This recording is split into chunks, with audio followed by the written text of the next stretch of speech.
Hello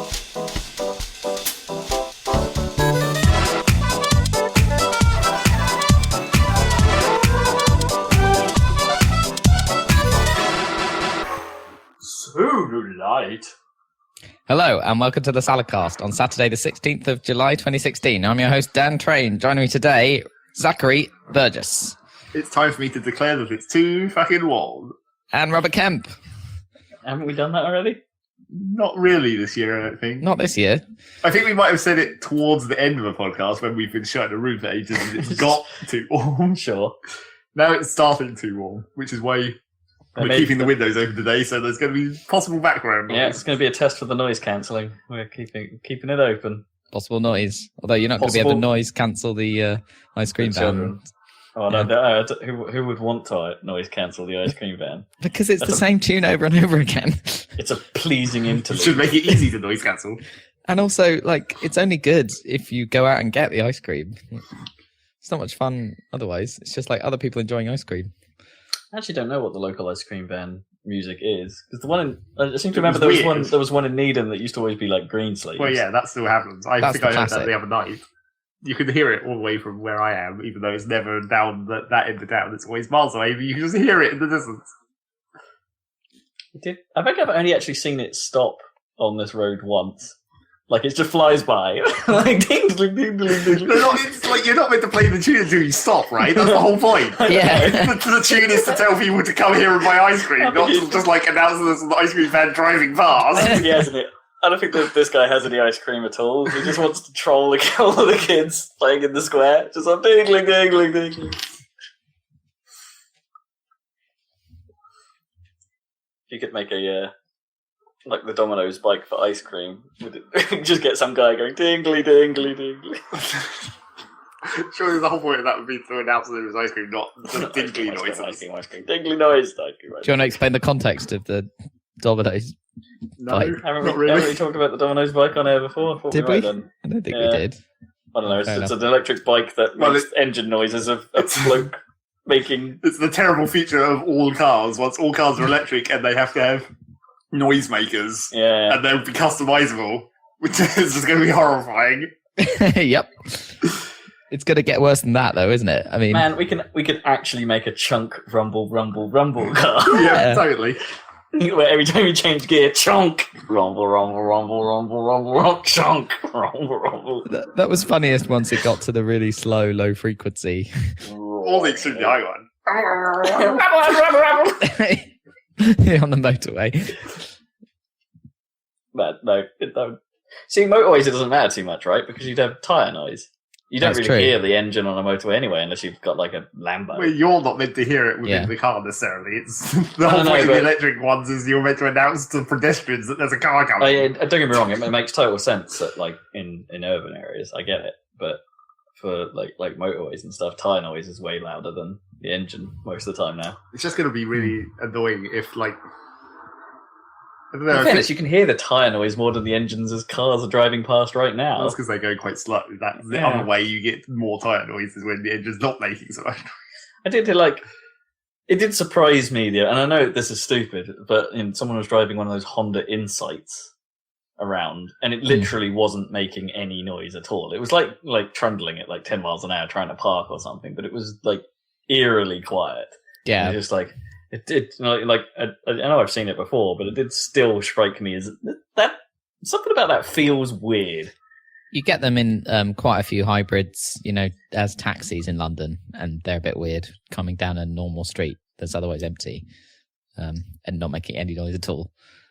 See, this is the thing, like taxis, they could make the noise different whether or not they're available for hire or not, right?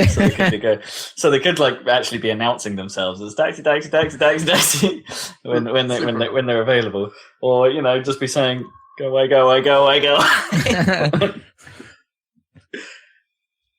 Have client, have client, have client. Have client, have client, have client, have client, have client.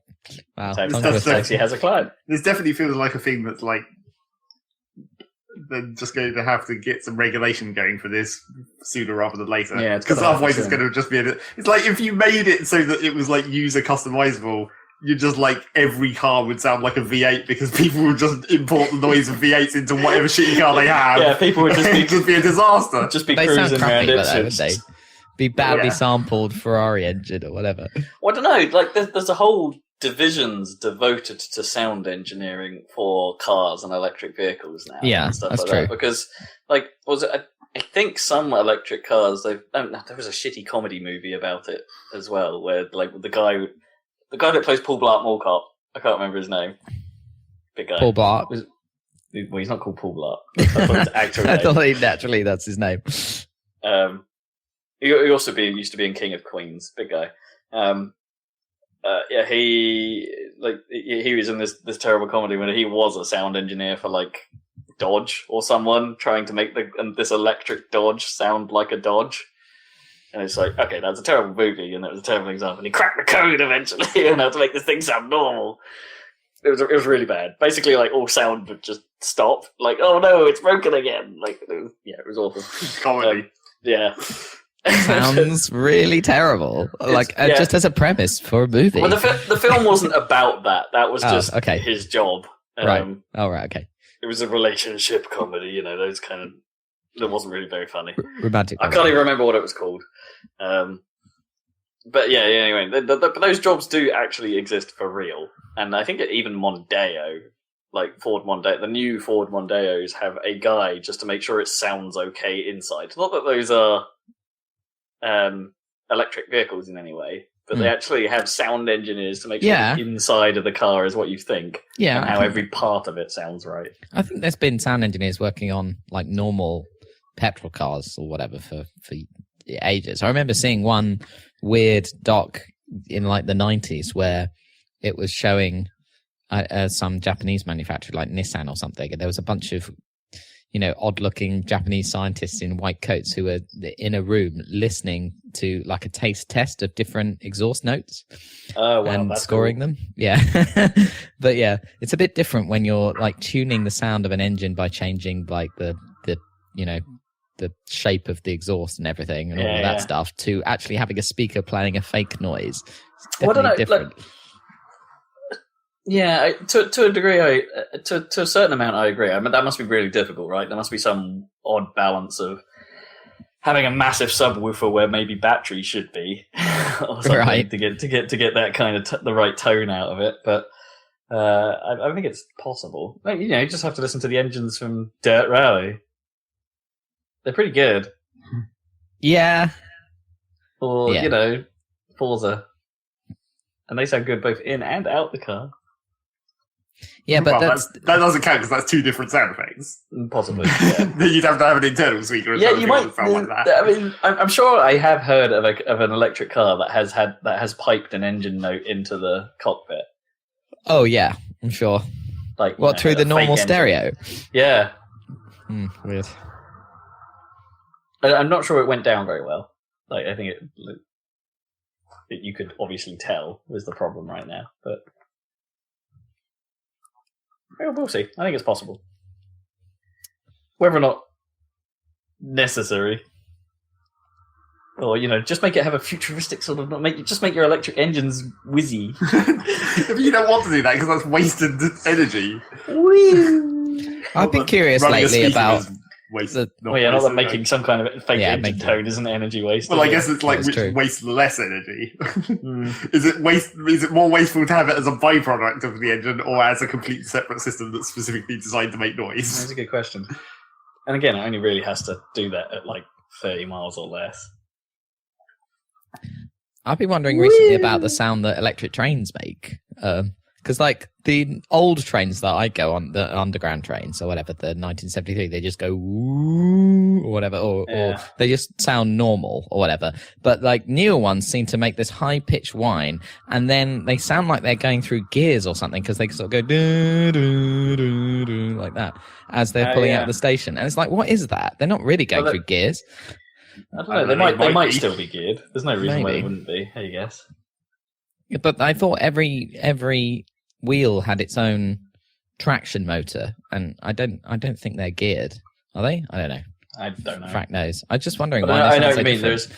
I think that it's the same as like fairground rides. They've always have that sort of when the motors fire up, there's always a single tone to them, isn't there? Like it's always a, and then everything starts to move. And what changed in the technology from like normal sounding, where it starts low frequency and increases a bit, to like this weird thing where it makes this weird swooping sound? Who knows? No, I don't know enough about electric motors. No, me either. Or cars, for that matter. Planes, trains, and automobiles. I did give you a dirt rally segue there. Totally lost. To tell us what this podcast is about.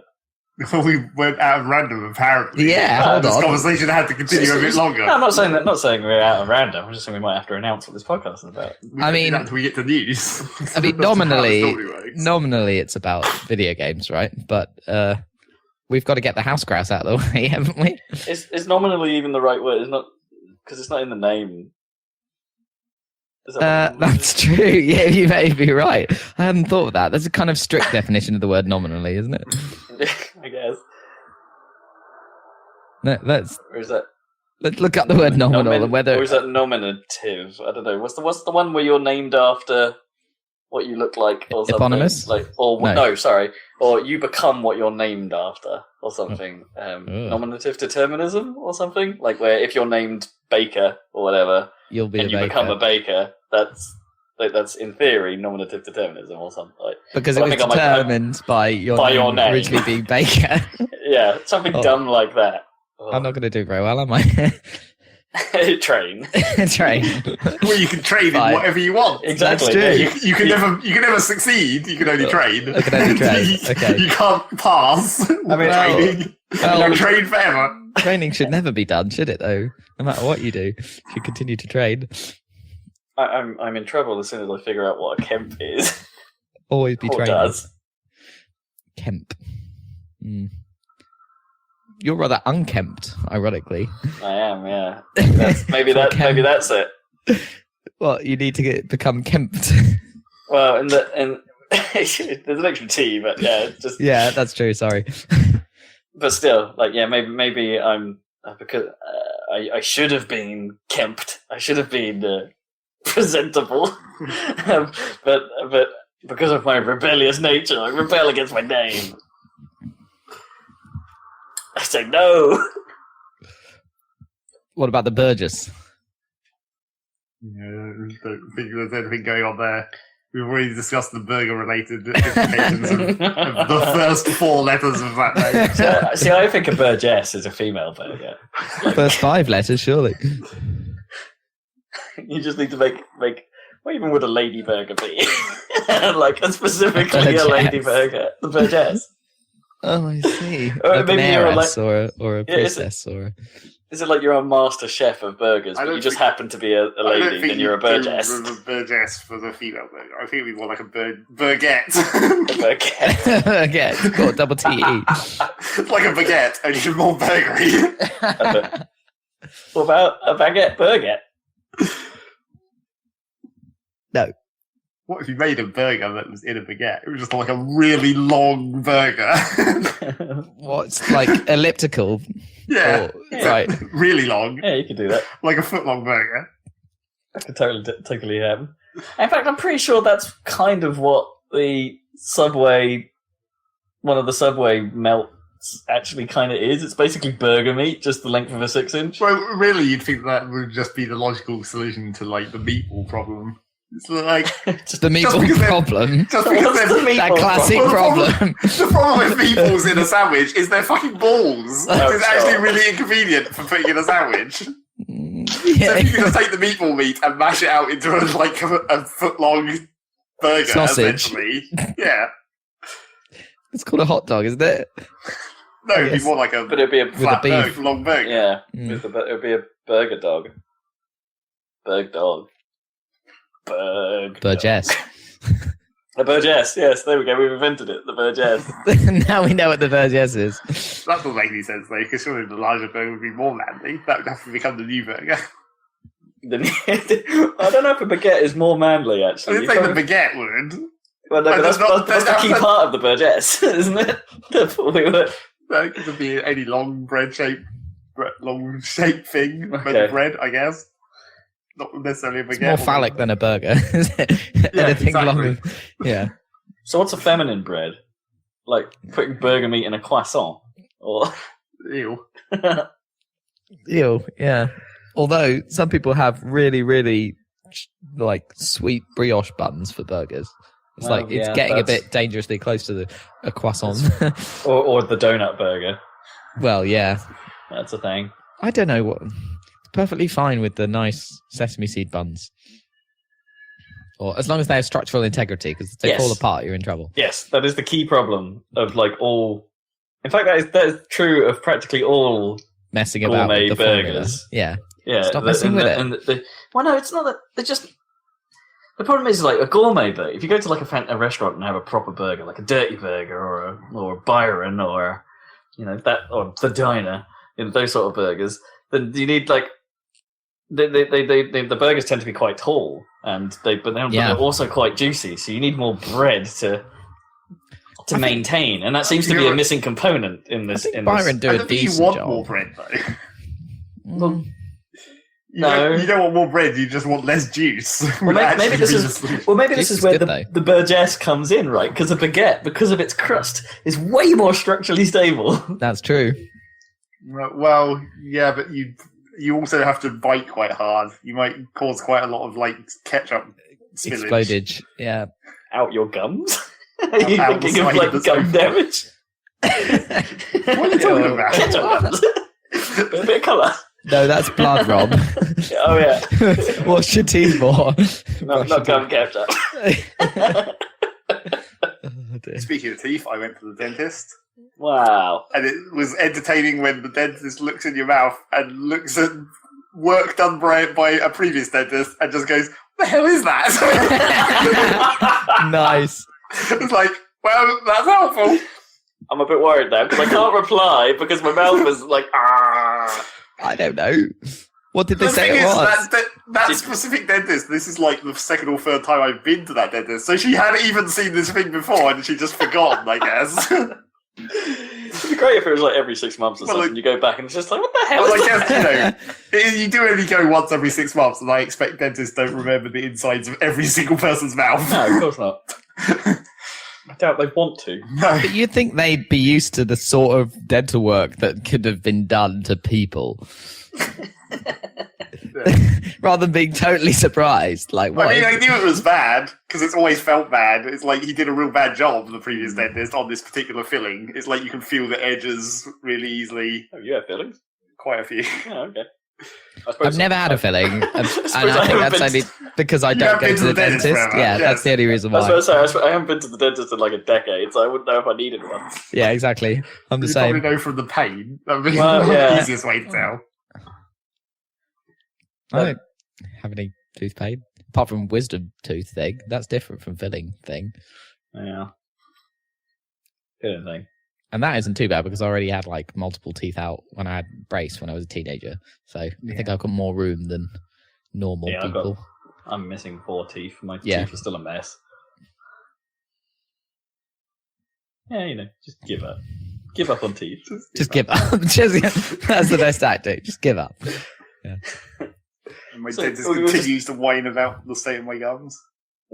Yeah, I think that is the one thing that is making me Well, the thing potentially want to is- go back to a dentist. the Not thing just is- because of the gum ketchup, Yes. but Ew. What are you supposed to Think about- do? You clean your teeth twice a day. What else are you supposed to do? I don't know. well, there's like Fucking flossing and shit.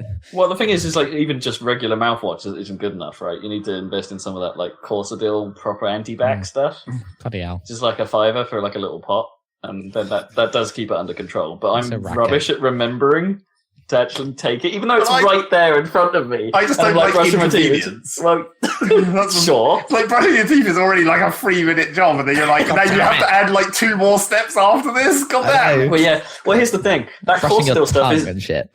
that Corsadil stuff is doubly annoying, right? So this you're not supposed to have it after brushing Yeah. your teeth. It's really dumb. Jeez. Like, whenever they say, like, don't do this immediately, like, if your mouth still has toothpaste in it, don't do this. It's like, well, fuck you then. I'm not coming back to the bathroom in half an hour. Exactly.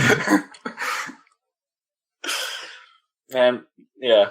Can't they just make something... They need to invent something better, is basically what we're saying. Yeah. Make more convenience. Can't they just make a toothpaste that has that stuff in it? Because my trouble is that apparently I still brush too hard, so my gums are receding. Except every time I go there, my dentist says exactly the same thing, which to me means they aren't getting any worse. Right. Because they're literally exactly the same every time. So maybe I'm not brushing too hard, but there's no way to tell. I guess I'm brushing exactly too hard to prevent them from growing back, I guess. Does that happen? I don't really know how gums work.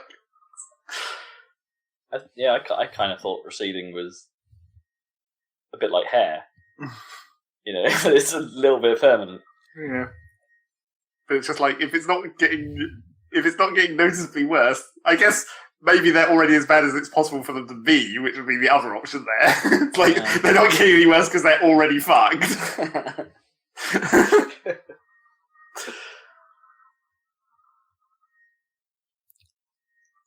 Teeth. It's not like I really even have any real problem with a dentist. I probably should have had a dentist just to get the odd cheeky morning off from work, right? Well, the only reason I hadn't got to the dentist that I'm currently at after not going to the dentist for ages is because a new dentist opened and it was an NHS. So it's like you just want to get on there for the convenience of NHS.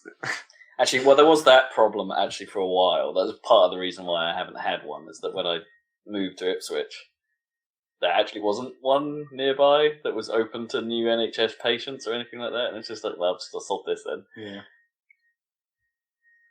Actually, I never actually sort of outright said "sod my teeth." You know, you just never bothered to look. Yeah, really. I just sort of got bored. You looked one time and then it was like, yeah. Got bored, sort of wandered off. That's how it worked. Yeah. Ate a burger. Invented the burgess. Yeah, baguette burgers. I also took the battery out of my car. In other random things I did this week. Why would you do that? These are not very house grousey. They're outside the house. Well, it's related. Sort of. Okay, fair enough. I had to take the battery out because I thought that the battery was going because the clock Maintenance started complainants. resetting.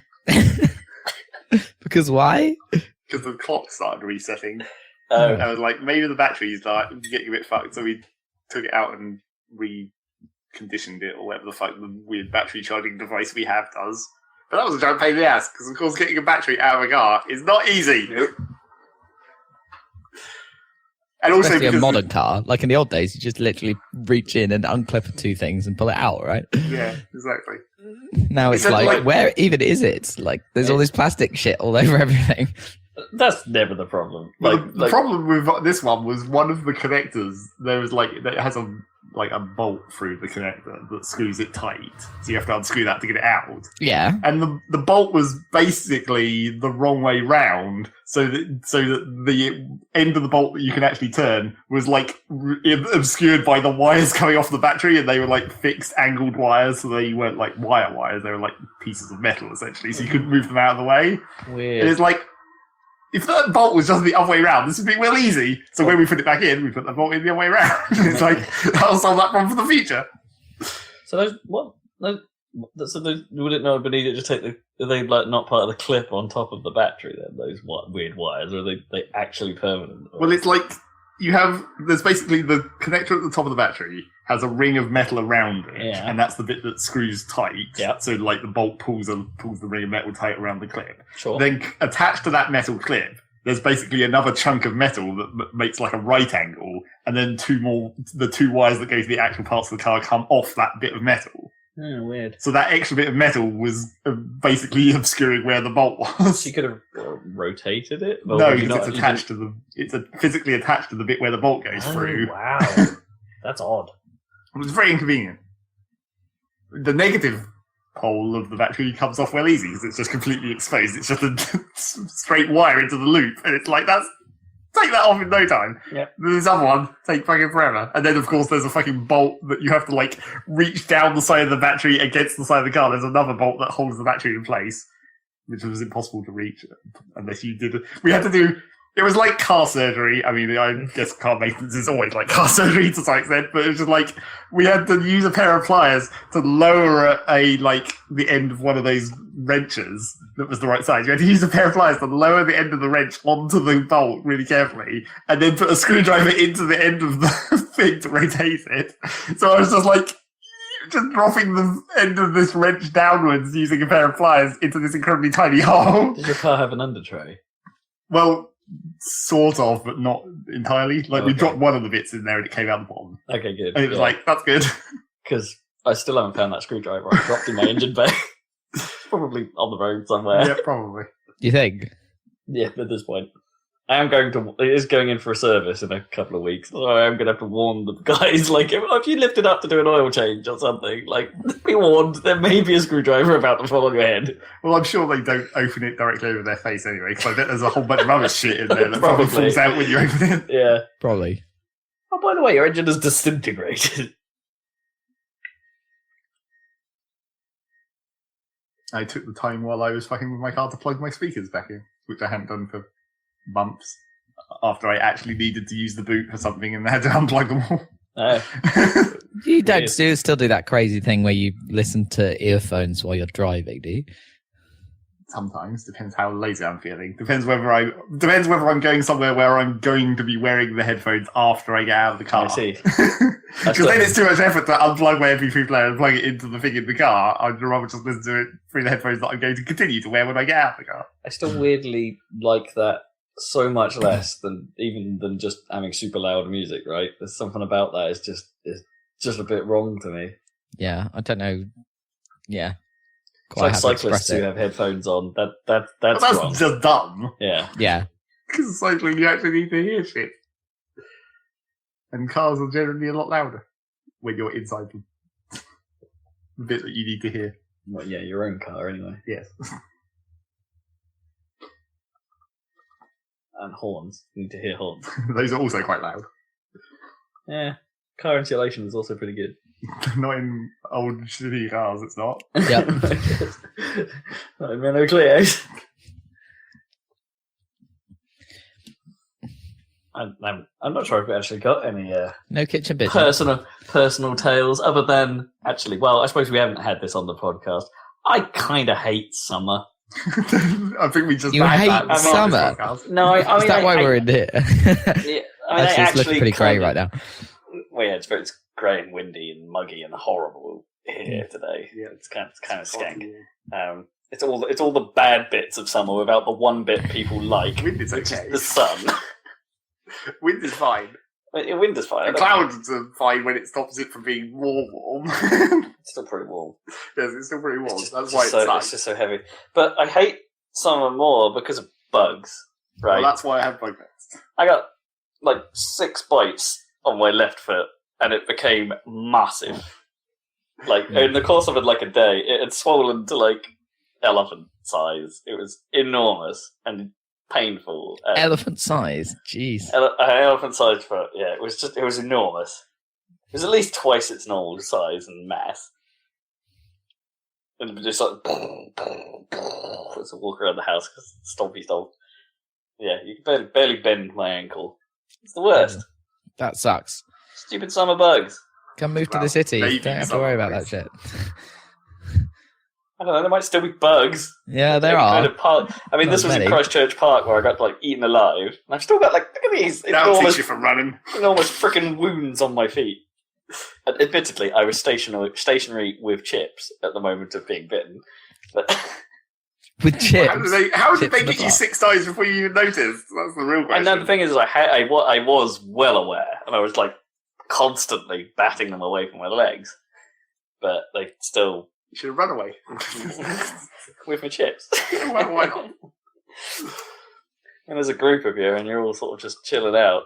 Like, I don't know, it seems a bit rude to just go, I'm running away! I'm taking my chips with me, bye! Fuck these roads. Yeah, so that was not fun. I'm supposed to be pushing myself. I'm supposed to be training up to do a 5-miler this Friday. And I've never done 5 miles in one go before. I mean, that sounds kind of pathetic in some respects, but it's just like, I don't know, like, I've never done it. Yeah. I'm a bit worried about it. When are you doing that? Tomorrow? Right, Friday. Friday. Okay. No, I'm sure you make it. One way or another, I'll probably make it. Yeah. Whether that's crawling, as opposed to being upright, I'm not sure. Mm. In the back of an ambulance, I could do that. Yep. So yeah, I kind of dislike bugs. Oh, and I bought a new PC. I suppose that happened since last. Yeah. Podcast. Well, that can be part of For Real's podcast, which we For should Real's begin. podcast. Commence actual podcast. Commence podcast. News! This is a News! podcast about video games, and the video game news is Not I much. bought a PC. everyone's Yeah. playing fucking Pokemon, and that seems to be it. Right, so Gnome and I right. had a bit of an argument about Pokemon GO the other night because she wasn't.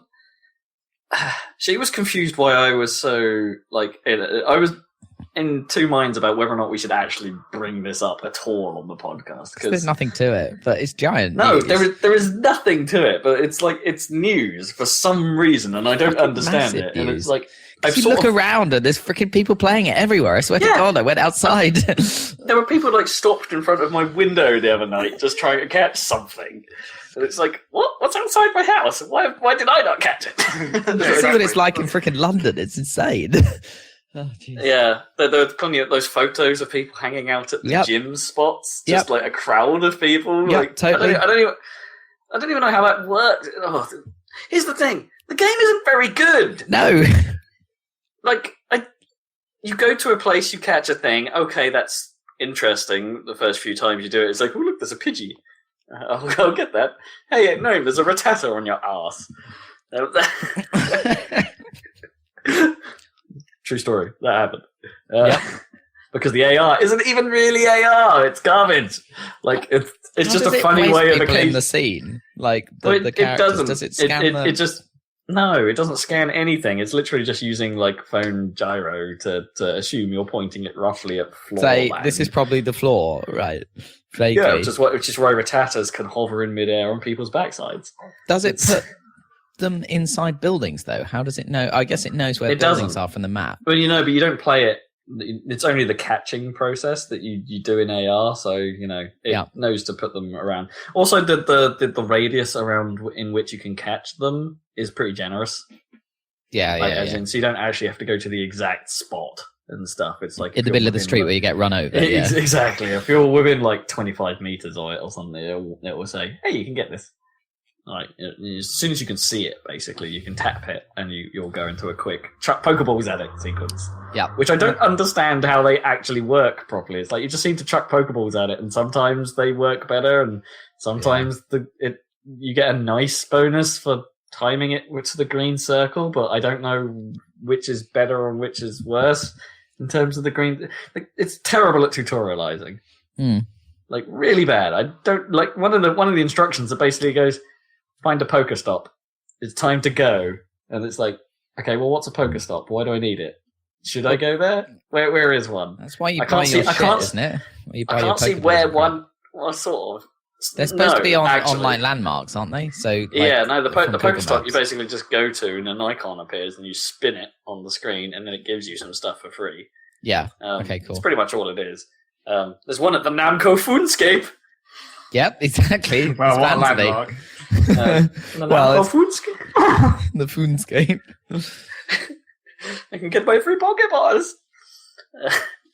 But it's just okay, great, fine. It didn't really tell me why I had to go there or what was the point in doing it. And of course, at the start of the game, there actually is no point in doing that because you get given like 100 Pokeballs to start. To start so out the fact with, that it right, gave yeah. me 3 when I wandered over there was Doesn't like, matter. no. It's like, But it great. will matter, I guess. It didn't. Maybe, I guess, if you play it long enough. Can you not get, But then you get quite a better lot of stuff balls? from leveling up. So I don't know. Maybe you can. Maybe that's later on. But the Maybe game balls. doesn't tell you anything. It's like at the moment I saw a gym from afar. Like there's one somewhere along the river near me, Mhm. and I could just about click it on the map, and it would go, "Oh, that's a gym. Yeah, don't worry about that yet." And it's like, okay, wait until you're level 5, and then worry Right. about it. Go catch more stuff. And then you can battle or some shit. but not Yeah. PvP. Yeah, it sort of is and it sort of isn't. It's like offline PvP. You know, so the other guy is like his Pokemon or something is AI controlled, and then it's a weird real time battle where it appears to be just mash the screen with your palm now Right. Yeah. kind of fight. I don't really understand it. Well, the thing about all of this is like, it's like it doesn't really matter that the game's not good. It's more about like the phenomenon and what it could mean for the future, I guess. Right? Because Nintendo shares have gone up 25%, Well, and they didn't even make the game. No, Niantic made it. Yeah. And presumably under license, presumably. Yeah, It's like, and it is a well presented, and I will argue it's a well made thing. It's Thing. You know, it's Yeah. It when you I don't level think up and stuff, Nintendo you would look let like a shitty thing get through. no. I mean the animations and even the look of it is a bit odd because it's not quite what we're used to. It's not quite as cartoony, I guess, as what we've seen from Pokemon. Normally, it's a bit like I don't know, someone made a Pokemon game in Unity and decided to put it out. I don't know, that kind of look to it. But it looks okay. You know, it's not, as I say, it's not a badly put together thing. I just don't understand it.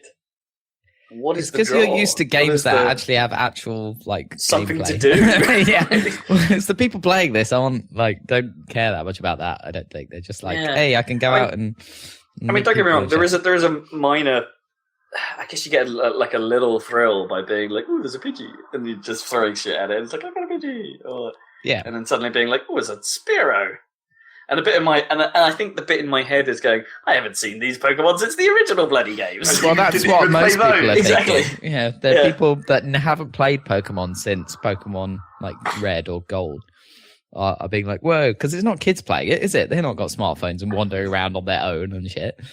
Well, some of them maybe, but not young Pokemon age kids anyway.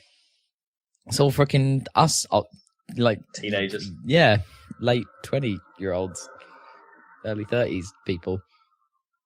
I just don't understand. And it's not the first time a game like this has been done, though, is it? No, but they didn't have Pokemon, did it? Yeah. It didn't have the nostalgia factor. It's been plenty of time. I give this a month at most. Yeah, we'll see what happens. Well, I want to see what it leads to. I'm more interested in whether Nintendo, actually go, holy shit, we should do something. Well, I'm more worried about what other brands might decide to get in on this thing. Like, what if the Digimon go? Or Yokai go? All these brands that don't have enough penetration. Well, no, here's the thing. Yokai is actually weirdly surely the most applicable brand here in terms of what that thing actually is, right? Like, it is maybe. That is literally going about urban spaces, and Pikmin to a lesser extent, and finding ghost creatures using your magic watch.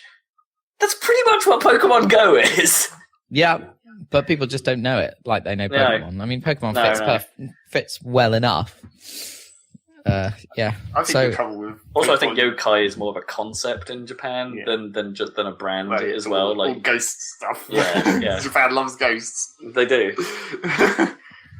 I think my problem with Pokemon Go as a concept is because it's working off that the whole GPS data set that company has had in their other games and has built up over time and whatever. It comes from Google. They're like this, but they are spin out of Google, aren't they? It's like that's not actually what you want for Pokemon. You want to basically take that data set and like invert it, like make people go into the countryside where Pokemon would actually be. I guess.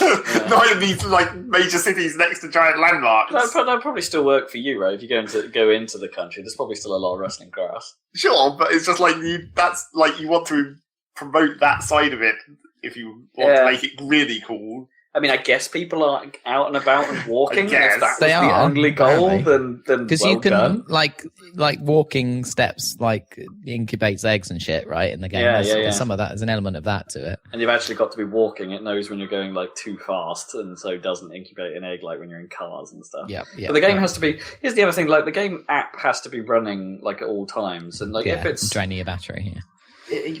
There's been stories of that, and there's also been stories of like, I'm not sure because I'm doing it on my work phone, if I'm honest, like because I don't have an iOS or Android device as my primary. So when I remember to take my work phone with me, that's when I'm sort of tinkering with this at the moment. And Yeah. But like, even if I have that minimized or I lock the phone or whatever, nothing happens, right? Yeah, I don't get push notifications of something being nearby. I don't get any of that.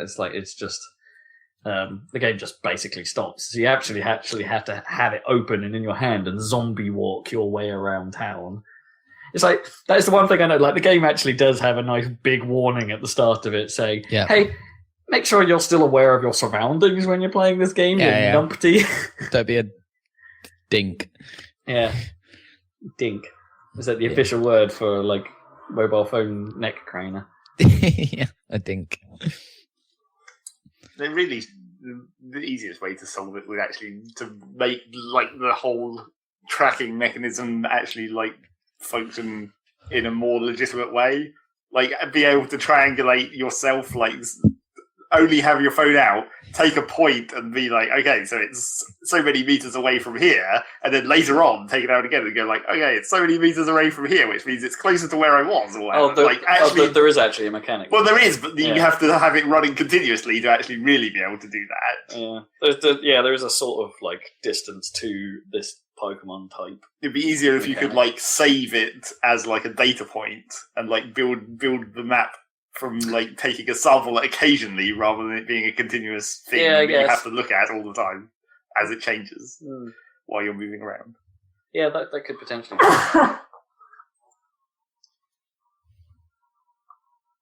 I guess you could get one of those Go Plus devices that are supposed to help with this. You could get a wristband. With a, I gotta admit, I like their symbol. Have you seen the Pokemon Go symbol? It's just the Google pin icon with the Pokemon colours. Yeah, but that's awesome. That's actually kind of cool. This whole thing came from like an April Fool's thing they did with Google, right? Didn't it? Like a couple of years ago. That was the genesis. Yeah, because it was on Google Maps, wasn't it? There was Pokemon like roaming the maps. Yeah.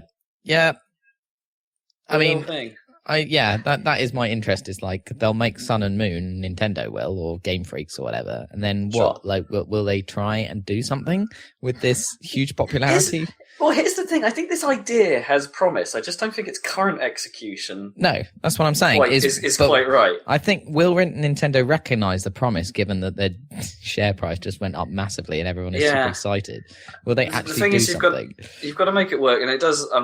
Naturally, it suffers from free-to-play trappings all over the place. Like every different type of. There's basically a currency for every Pokemon. Like there's like a candy that you can get that is specific to that particular breed of Pokemon. I don't know what it does. I think it might just be a power-up of some kind. But anyway, those exist. There are candies per thing, and I think there's also some level of money, and there's also this Stardust stat. So it's full of free-to-play currencies, and I've got no idea how any of it works yet, because the game doesn't tell you. It's just like, hey, you got some XP and some Stardust, and I'm like, I don't understand.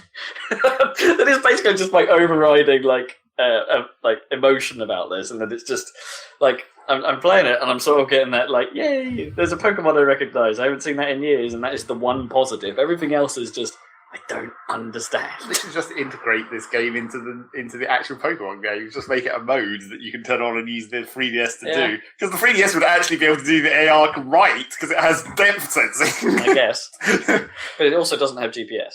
Well, sure, but you just use the step counter, I guess, to sense your movement and just fudge some kind of travel mechanism in a semi-virtual, semi-AR world inside the game. Maybe. Yeah. But that doesn't mean you have to hold your DS in front of you the entire time. Hardware to improve the AR and divine a Pokemon. Like, what could you do? Like, you could have a whole a handheld that went even further and had Kinect level stuff pointing outwards so that it could scan the world a bit better. Could potentially work, but then Kinect style technology only really works when there's only one device in its field of vision. It works if you're the only guy. Right. Yeah, I guess so. Actually, maybe less so. Kinect 2. Sorry, I'm getting Kinect 1. That was a necessity because it needed the dot map. Which I think is still a thing with Vive and those sort of headsets. I think they work sort of on dot maps, I think. But Kinect 2 I think is just pure infrared. So and uses and figures out depth that way. So maybe you can do it if you have a big infrared blaster on the front of your device, but then do multiple devices blasting the infrared out cause a problem. That's probably okay in the sun. Right. I think what they should do, completely irrelevant to Pokemon Go, because if like once you take the GPS out of Pokemon Go, that's like most of the game in actual fact. But like for the new actual Pokemon on 3DS, why don't they make an AR mode that's just like not requiring you to move? It's just like you go and open your 3DS and look at a scene, and then Pokemon get put into that scene in an appropriate way. Like, and I don't know, maybe it uses the camera to like sense the prevailing color or something. So it's like if you're looking at grass, you get grassy type Pokemons, and if you're in a city area, you get Pidgeys, probably. And that's Pidgeys. Yeah. I do think that's actually a very, very hard problem to solve, and I don't think we're technologically there yet. But dang, if someone gets there with something like, I don't know, like the Google Glass promise of having like, or the HoloLens promise, I suppose, actually is closer, right? Where you can have virtual items hovering in the world you're in. Well, I mean, oh my god, HoloLens Pokemon. The 3DS will do it. HoloLens You just Pokemon. normally need an actual QR code, essentially. If you slap a QR code on a card and put it in front of the 3DS, it will lock onto that pretty well. Oh yeah, it's pretty good at that. Yeah. So all those question block cards. Yeah. In theory, the 3DS could do it. You just need to like. I mean, it does to some extent have some natural depth sensing even without the cards. It's just not very accurate. HoloLens Pokemon would be insane. You could have full-on battles and shit. It'd be ridiculous. I mean, currently the field of view is not very good, but you know, it would be good enough. If you're literally having to scan around a field and see like an errant Pikachu tail like pop up. One day. Pokemon. Yeah. Pokemon no. The 3DS is basically you could have it be like an actual Pokédex where you flip it open and then scan things just like they do in the show. That's a Rattata. Yeah, and then it tells you some bullshit that's completely irrelevant. Dude, that guy totally jacked your stuff. In other Nintendo news, they're releasing like a little Nintendo announced a new console. Yeah, they've got a new It's not new though. It's old. It's got 30 built-in games, and you plug it in via HDMI and play it. And they're releasing classic controllers and shit for it. It's kind of cool, other than the fact that cool. Man, this should have been actually. No, children. This perhaps should have been a little bit better designed in that it would like just make it more USB, so you can plug it into things and plug stuff into it, make it a bit more hackable. I don't know. Yeah, but they don't want to do that, do they? I know, but like they've gone as far as making it so like the actual controller ports on it are the Wii nunchuck port. So like you can plug classic controllers for the Wii into it. And you can use these new NES controllers, I guess. With I'm assuming they work the other way. I think they do. Yeah. On actual virtual console, and also why not go all in and make this a bit like an Ouya and actually have a store on it so you can expand the virtual console? Or they're not doing that, are they? It's just a one-off thing. They don't want to put an internet connection into it, probably. Yeah, basically. Basically, it's almost cool. Is how I feel about it. It's like it's quite nice. Or actually, what I would really like is if they just re-released and just made a NES that had an HDMI port. Like if it was a full NES and you could plug actual cartridges into it. Yeah. That would be sweet. I don't know. It'd be nice if it I don't know. No. I think it is what it is. And as long as it's not too expensive, it's pretty cool. It's a little bit like it's a big deal because this is the first time I think Nintendo have done something like this. It is, you could argue like Sega has been licensing that stuff out for years. Yeah. To very mixed results, admittedly, but this is the most genuine form of it, I guess. Yeah. I think the game list is pretty good as well. Yeah, it's not bad. It's not bad. It's got Ice Climber on it, so it passes my test. Yeah, exactly. And it's got all the Marios on it, so that's pretty much all you need. Zelda, Excite Bike. Wap, wap, wap, wap, wap, wap.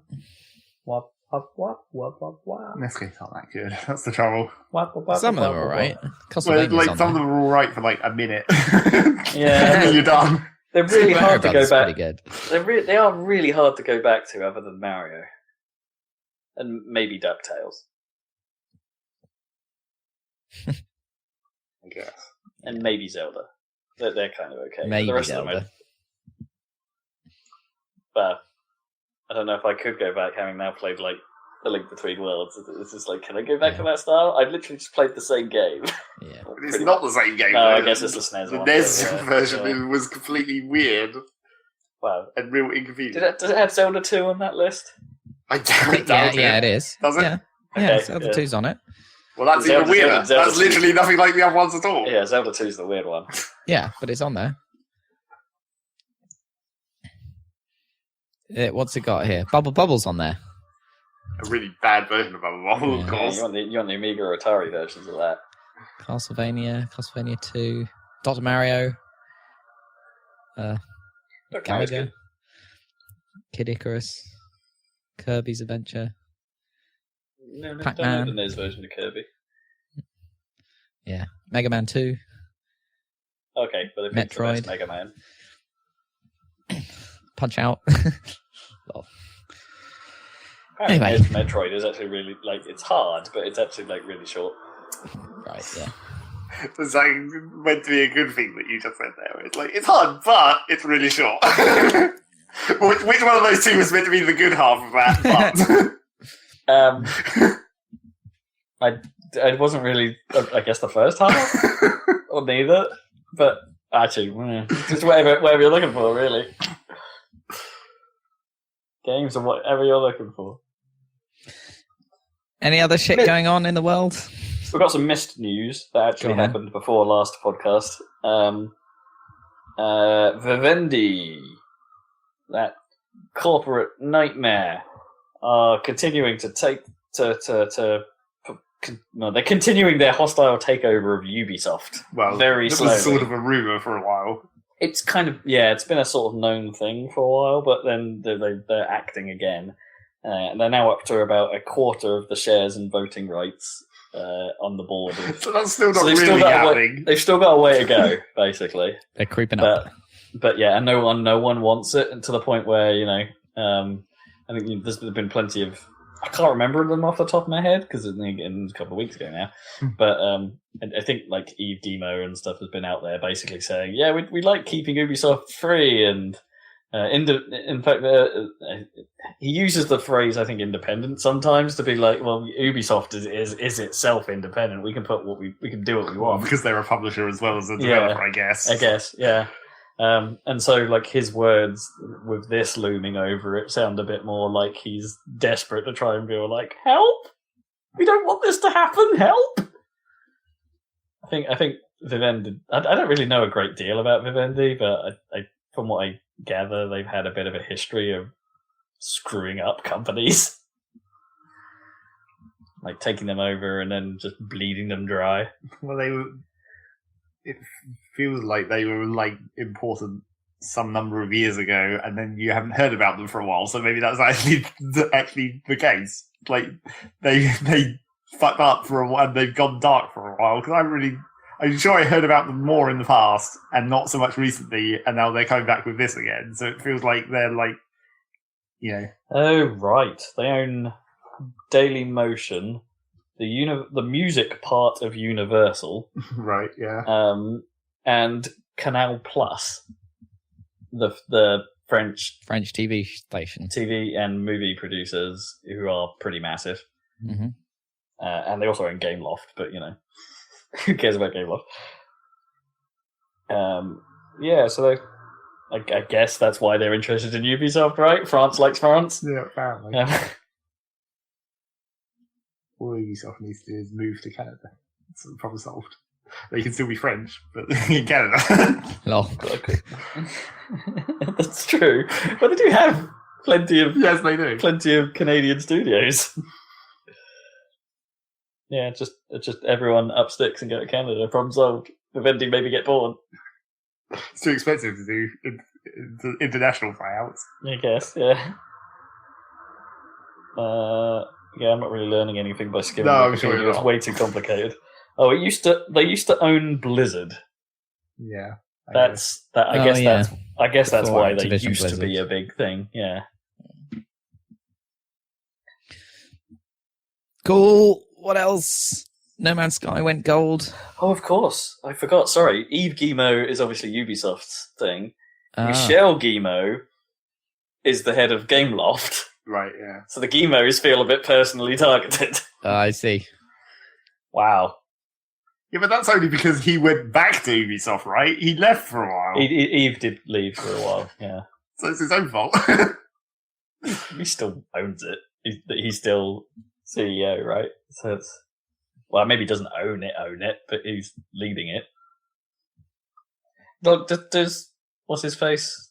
Oh, I can't remember. Who's the current head of Apple? Oh, fuck, my mind's gone. Yeah. I know who you fucking mean. Does he own Apple? Tim Cook. Tim Cook, yeah. He doesn't really own it, right? He's just like... Well, no, it's a publicly traded company. Oh, he's sure. the CEO, Yeah. right? But I mean, So, he's but then rich as fuck, obviously. But then, like, a company like Ubisoft is, right, publicly traded as well, right? And it's hence why Vivendi could, like, buy shares in it and stuff. So it's... Yeah. It's hard to use that terminology, I guess. It's like they don't really own it. They are the heads. And they want what's best for their baby. They want what's best for their money. Yeah, well, yeah, Yeah. That's pretty much it. I don't know. I may not be a massive fan of most of Ubisoft's output, but I am a big fan of their intention and their message, I guess. If that was the one thing that came across at the Ubi conference at E3, it's like it feels like they're in it for the right reasons when you put them next to EA. You know what? They're in the games industry for games, not EA, who are in the industry to madden the fuck out of everything. To madden it up. to put Smarmy McSmarmface on stage and scare us all into submission. What else is happening? The Batman Arkham Asylum and City remasters have been delayed indefinitely. Oh, so they were making. They were in theory remaking. Yeah, I didn't know this either until I saw this. Because I was telling you should play that, Zeg, the Arkham Asylum, because you'd probably like that. Well, I'm just saying if you want to try a third-person game, that's a good one. A really good Batman. one. Yeah. It's just like they must. Do you think they would like trying to port the old games into the new engine and then remembered that their new engine was terrible? It was completely fucked on PC. Okay. Yeah, maybe. That must be part of it. I reckon. There was an Unreal Engine, wasn't it? It was pretty. They used to run really great, the first game and shit. Well, because presumably the graphics engine wasn't at fault with the last one. It must have been something else. It's just because they're trying to push the Unreal Engine to do an open world game. Yeah. Or something. They did a pretty good job of it. And Unreal has done some larger spaces before. Isn't Borderlands Unreal powered? Does that count though? It's still sectioned off into relatively small areas. Yeah, reasonable. It's not like a true open world. It's not like seamless, I guess. But you could argue, well, that's just a question of how you load it, right? Like Arkham Asylum, I suppose, is quite segmented as well. It is. Well, Arkham Asylum you is. Yeah, that's why that one went fine. It was when they tried to push it for City and then for what was it even called? Well, City was a fine port though. Yeah, it was fine, but I felt like that City was kind of cheating because it was a horseshoe shape, so really it was a straight line that was bent. I guess, yeah. So I felt like they cheated in order to load it like in a straight line, whereas I think they tried to go full on the latest one, whatever it's called, the Arkham Knight. Yeah. Yeah. So you had a car and everything, and didn't you? In Arkham Knights, you had to be able to. Yeah. See, I think Rocksteady were actually. Again, I could be massively wrong on this. I often am, but I think Rocksteady were actually overseeing this remaster project, and I think it was them that basically said, "No, this isn't coming together." Oh, okay. As opposed to it being a publisher thing. I'd quite like to see a remaster of Arkham Asylum. Arkham Asylum in there because the Knight engine, like running on console, is supposed to be beautiful, right? You put Arkham Knight on a PS4, and say what you will about the game, but it's a good-looking game. Sure. So if they could solve whatever problems they had technically with that thing and put out Arkham Asylum again, that to me sounds like a pretty good game. A pretty good thing to do. it's like in terms of like what remasters you might want to see recently. Actually, an Asylum remaster. Yeah. That's a pretty good idea. That game was really good, and like good. And the Joker performance was just great, and the combat was revolutionary. Like now it's massively copied by everything. But Zach, you haven't played any of those games with that Batman combat, so you should check that out because it's pretty great. Oh, I'm getting called by my brother mid podcast. Helpful. But it was the most. It sounds a bit weird because in some ways games have moved on from this a little bit, but it was really Metroid-y, but in the right ways. Yeah. The style of exploration was just right. Yeah, that first game is Metroid, basically. Yeah, gelled with me really well. So anyway, but we won't get that again. Never mind. And also, news we missed. So we covered this 2 weeks ago. We mentioned this. 4 weeks ago now. Two podcasts ago, and where Oculus were basically trying to battle this Revive layer that lets you use a Vive headset to play Oculus exclusive games. As long as you still have to buy them from the Oculus store and all that stuff, but you could make it work using this thing. They had dropped basically the Iron Curtain saying, no, this really we don't want you to do this. Like, let's get heavy on this and block it. They've totally backpedaled on that. So it's really? They've removed all of their restrictions now. Oh, so it's like if you want to use the Vive, you still have to use the Revive layer to make it work. But now it's legit.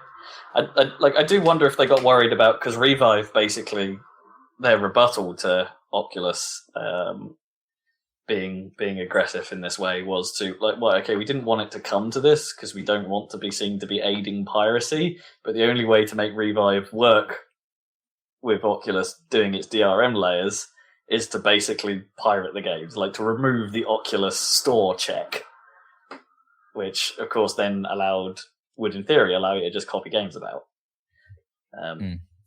which was no good. And they did say, it's like, look, we really didn't want to do this, but if the only way Revive is going to work now is if we do this. Sorry.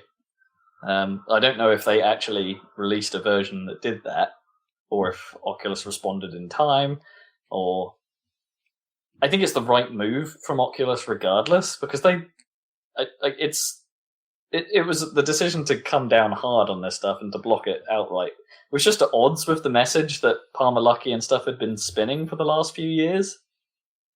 Like, we want VR to be this open space and we want it to take off, and, then the nasty business can happen. Oculus always approached it as, we need to make VR a thing before we start thinking about these business practices, before we start thinking about the money. And so, stopping the spread of VR by having their own stores and their own exclusive games and stuff, while I get the business practices there, then coming down hard on this stuff isn't really helping VR be a thing. Or at the very least, it isn't helping Oculus be a thing. So, there you go. I think it's the right call for them to backtrack on this. Cool. And that's the missed news. Missed news over. Very close to the last one, though. There was a couple of little Xboxy announcements. Red Dead Redemption is now backwards compatible on the Xbone, and apparently runs better than the original did. Cool. I mean, as in frame rate is consistent rather than dipping. Yeah, I think I saw that. So it runs better, but it looks the same, which is great. Yeah, it's identical, but it just doesn't suffer the frame rate dips the original did. Yeah. That is literally the only difference, which is great. Yeah, love that game. You've got a slightly better version of that game now. Sort of. I mean, I'm not going to play it again because I don't have an Xbox One, which is a shame because I would like to, but it also takes a really long time. But it's a long game. It's a very long game. Yeah, which is good.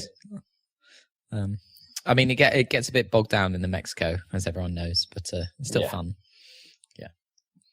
But hopefully they'll fix all those pacing issues for the sequel, which presumably is under development. I think it's still not announced, is it? But it's definitely No, not officially. freaking hell. I can't wait for that shit. Anyway, I guess they just want everything to be like the right moment and to have the right thing to show, that kind of stuff. I mean, it's going to be great. It's gonna Rockstar be could do it great. whenever they want, right? They don't have to wait for an event to do it. Rockstar could just put a trailer out there, and they'll be all like at the end of the world. But it's going to turn out to be Table Tennis 2. So that will never happen. Table Tennis 2 will never happen. They should put out another weird game though, like. Well, Bully or like the something. next time they actually make a new engine, I guess, because that's all that really was. It's like an engine It was an demonstration, engine essentially. test, yeah, I don't know. I think the GTA 5, was a refinement, I guess, of the GTA 4 engine, which was used for Red Dead as well. But it's pretty damn good now on the PC. Like it looks pretty great. So I think You they'll need to come probably up keep with some evolving other, that. like weird sport to do an engine test of Rockstar. I mean, they only did that one because they were playing ping pong in the office, right? Well, yes, As was dramatized. as many It was officers stupid. do. Yeah. Oh, As my office has a special room for ping pong. Well, you kind of need a special room for ping pong by default. Yeah, Like, it's like air you can't play conditioning and ping shit. pong in a non-special room, really. It's got flags, pool, you can't really... it's got like a weird Union Jack and Chinese flag, of course, for that kind of Naturally. ping pong style. Hot news, Hot news. as in news As that in it flashes up. involves me right this actual instant. Okay. The reason why my brother was calling me Yeah. was because he's having one of those. Well, I think Jay described them as lacunas to me once, as in moments where you've probably done something and it's in your routine and you do it every time, but you've just utterly forgotten it. Such as, have I locked the door? So Okay. he's now calling me to be like, hey, can you just go check my house? I think I left it unlocked. Because he's like not about all of today. Okay. So I should probably be the nice guy and go and check his house is still. Well, luckily that only takes Unrobbed. like 2 minutes. Yes. So. So I'm going to Okay. do that right now. Okay. Okay, see you, Rob. We'll carry on talking about whatever the fuck Do we you were have any talking more about. news? I'm not actually. Yeah, there is a bit more news. Or give me your phone. Yeah, you have the list. I'm also not sure I have a key to lock his place. So Well, I don't know yeah. if So I if can you help. discover it's open, you're still fucked. Yeah. I did at one point have a key, but I don't know where it is. Jesus, how do you have this much news and it's all crap? I did say it was good news. We've only got This 8 is what minutes your list left of always news. looks like. Pretty much. We obviously don't cover most news, apparently, if this is the kind of bullshit news that you're writing notes for. Well, it's the after E3 phase, right? It's terrible news. Well, don't write it down then. It's still news. Got to fill out my list somehow. So what have we got? What you got, Zeg? Yeah, we've got... I'm just going to read some of these and we can just skip right over them. Okay. Joanna Dark might be coming to Killer Instinct. News. Skip. Overwatch's first new character is a new sniper, a support sniper. Skip. Okay, fair enough. What? Hang on. Before I just, why is that a skip? That's actually kind of interesting. That's not interesting at all. They said they were going to make new characters, and they're making a new I character. already knew that Woo. one, I'm sure. Like, I'm sure I knew that one last But it's time we talked. But it's a heal sniper. Wow.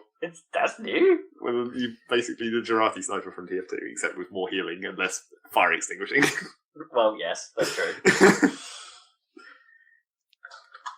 I'm really off this time. What else you got, Zeg? Evolve went free to play. Oh, did it? It went Well- off Steam. It went free to play. It On did. Steam. Bunch of people okay. are playing it. Oh, they're Maybe playing they it took it. Maybe they took it down because they also renamed it to Evolve Stage 2. now. Yeah, that must be it. Okay, interesting. I've seen a couple of people playing that on my Steam list, but Maybe who that. cares? I mean, no one bought that the first time round. So Yeah, exactly. maybe I bet the population has probably more than doubled. almost certainly, probably quadrupled. I hear that the population was somewhere in the region of 200 to 300 before it went free to play. So Wow, holy shit, that's bad. don't know what Titanfall's like nowadays on PC. Probably not much better. Hmm. Dirt Rally gets a 10 gigabyte Rift patch to make it VR compatible, even though it was sort of already VR compatible. Sort of. Wow, that might be fun with the wheel and shit. I only noticed that because I can't fucking download that patch because I don't have enough hard disk space again. Seriously.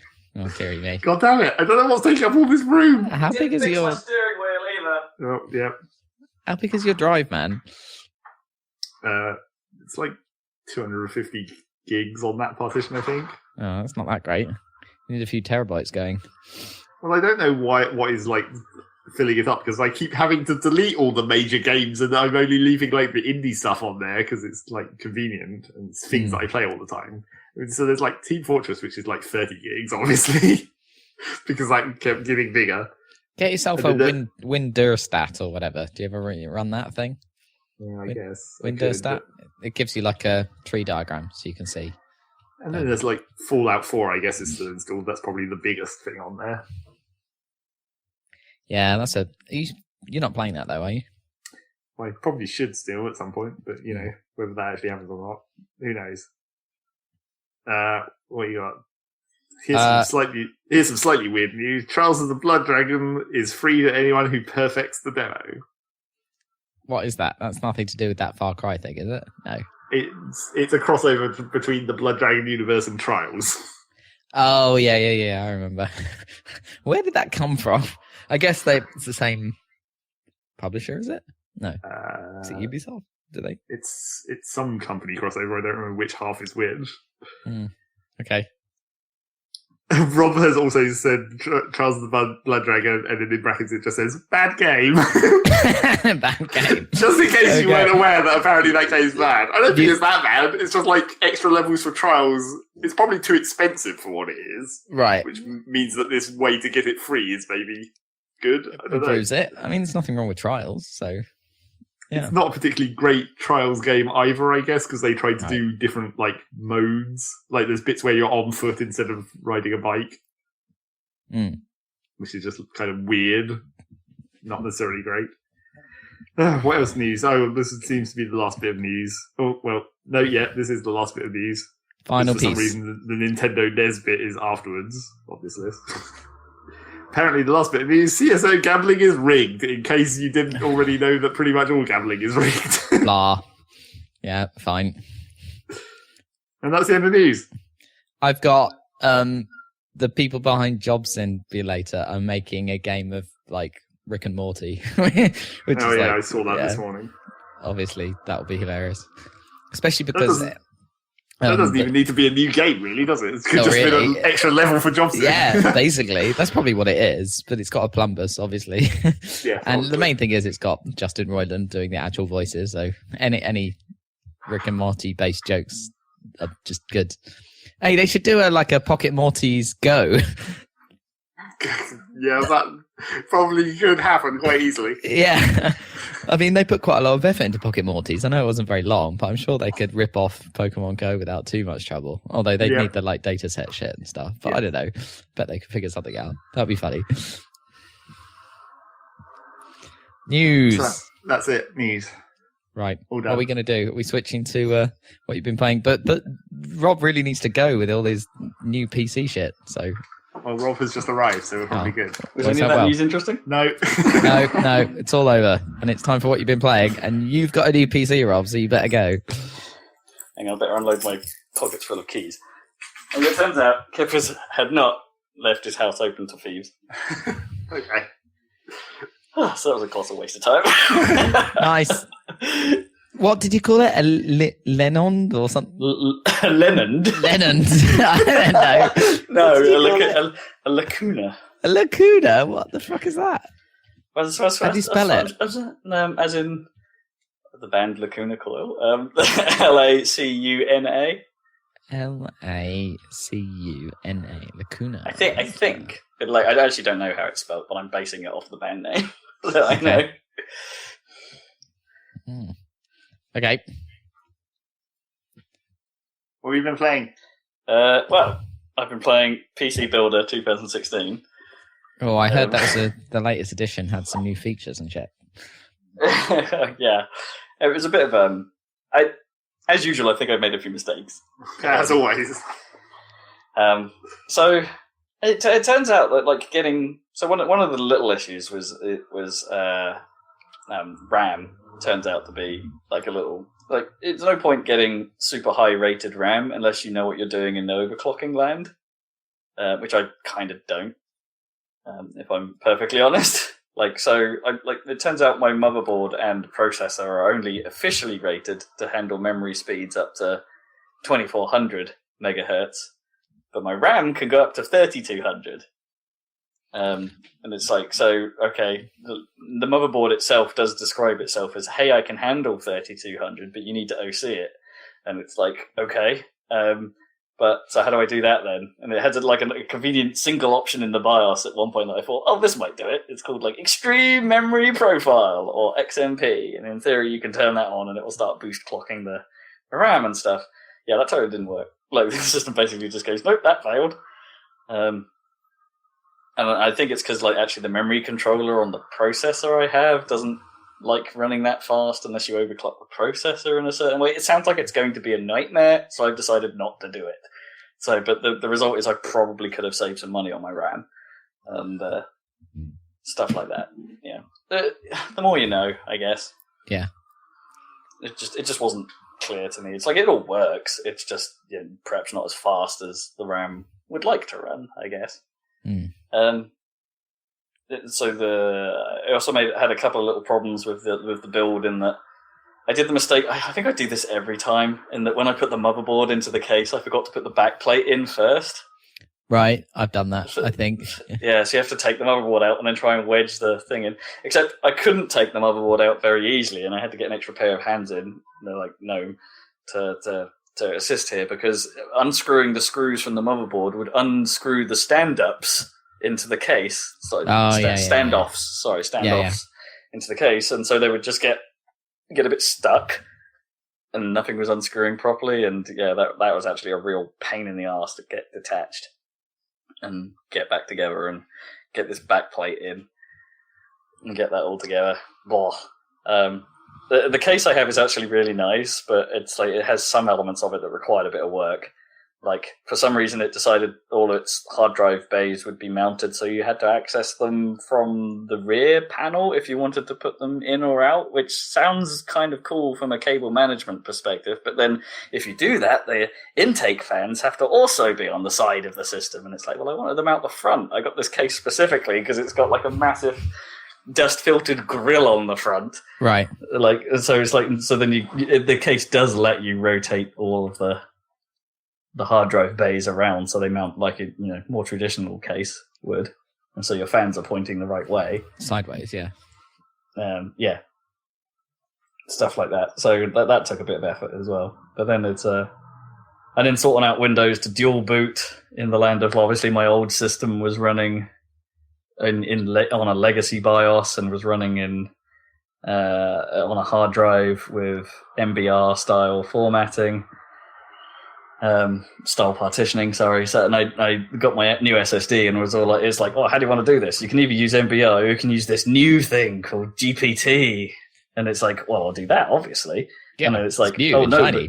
Yeah, and it's like, oh, well, you can't do that unless you're booting in UEFI BIOS, which is obviously the newer form of BIOS. Yeah. UEFA. It's like, the UEFA BIOS. You need to be booting in this in order to get GPT to work, and it's like, okay, well, how do I do that then? So I had to go fiddle with the BIOS to force it into UEFI mode and to force Windows the actual DVD to be loaded in UEFI mode, which was odd. I'm not actually sure I know how I managed to do that. It just sort of did it once.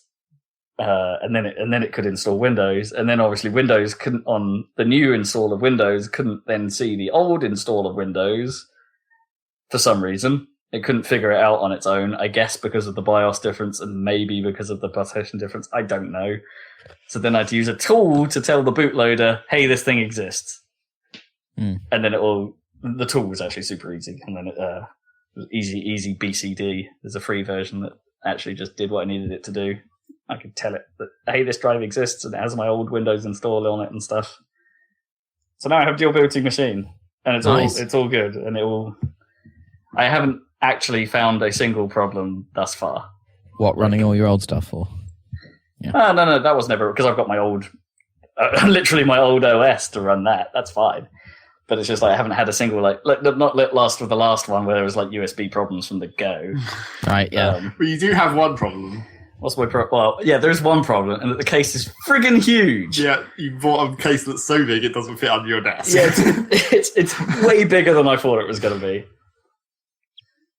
So I wanted big, like I wanted bigger to make the build easier and to give it more airflow and to make it just so I could fit a cooler on it without having to take the side panel off like last time. So I specifically wanted a bigger case, but no, this is tall. Is the problem? It's really tall. So it doesn't fit under the desk. Well, the back it does fit under the main part of the desk where the last machine was, but there's a backboard on the desk which it doesn't fit under. Okay. So it juts out like probably half a foot to 3/4 of a foot further than it should. Really inconvenient for recording videos when you're trying to sit two of us in front of the desk. Yeah, and so I need to figure out how to DIY. Maybe just cut a hole in the backboard and see. Yeah, I told you. That would probably leave my desk stable enough. Saw that shit. Like so, the PC could sit in there, which would be kind of nice. And then I can slide it all back, and then I'm good.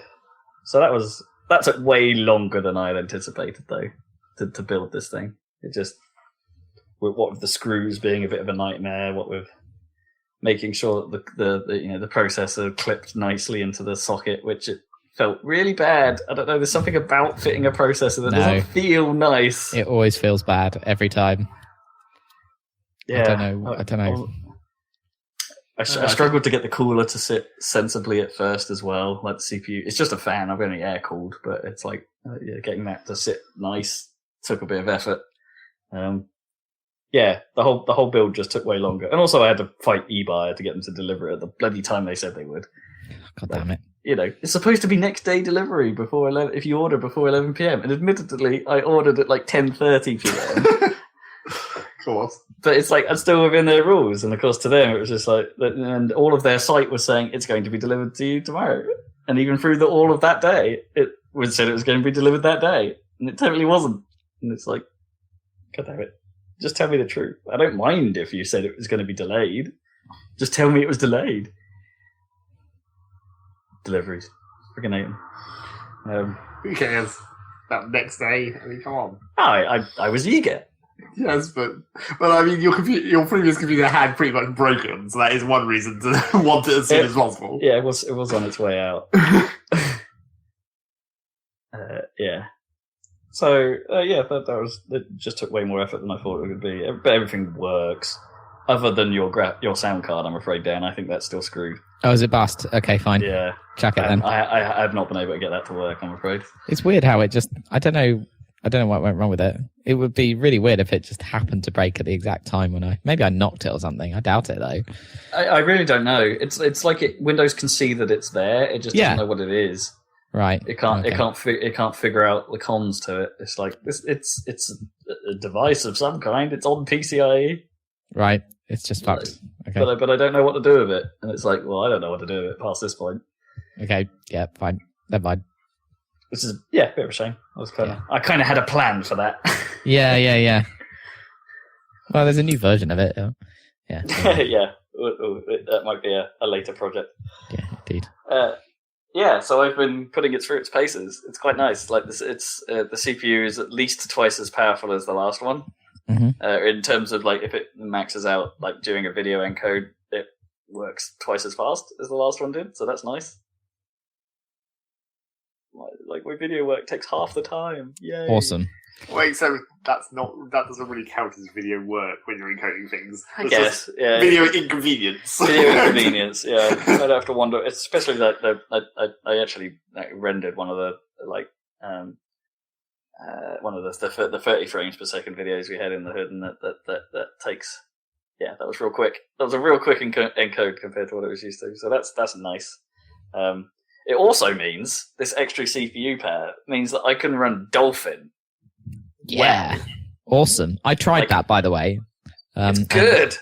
And but of course I tried it with the hardest game, and it doesn't quite. Or it worked for the first level, and then I tried it with Rogue Leader or whatever it is. Oh, okay, right. You gave it a real test. Yeah, and it's like it's fine. It's just stuttery.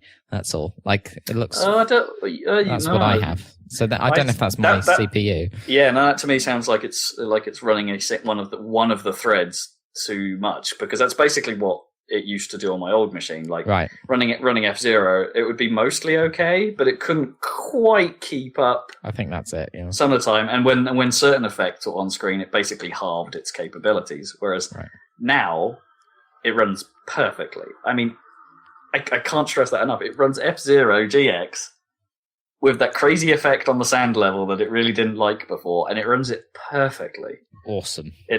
And I can even run like the resolution upscales and stuff, like, oh, this is running at just above 1080 or whatever the multiplier is that it needs to apply, and then downscales the result to 1080, and it's like, oh, it still looks pretty good. It's like, yeah, I think that thing seems to work great. Sonic Colors videos once we finish with Sonic Heroes, for sure. Obviously. It's only going to take another 6 to 12 months. What, to get through Sonic Heroes? Yes. We've still got 3 more fucking stories. Yeah, I know. Theoretically shorter, Well, maybe 2 of them. Yeah, still got a while on that. Especially if we keep getting distracted. Well, we don't want to keep doing the same thing every video. I know. That's our main trick. We should probably only really keep one series alive. And I know that we've got FF8 in theory alive, but I don't think we're going back to that anytime soon. I don't. We just haven't yet. I kind of want to make a series of XCOM 2 for certain reasons. A series that we'll come to 2. later. Okay. So I'm loving having more power. It's real good. So what have you what have you maxed it out on other than like 10-year-old console games? I was about to say, so yeah, here's the thing. I haven't actually tried it on much that's super modern yet, because like I didn't really want to start anything until I'd finished the other games I was playing. Right, yeah. So I've been trying, I put an effort in to finish Rise of the Tomb Raider before this podcast on the Xbox and stuff like that, and it's like, well, I don't really want to start another big open world game like, say, GTA 5, which I now own. Awesome.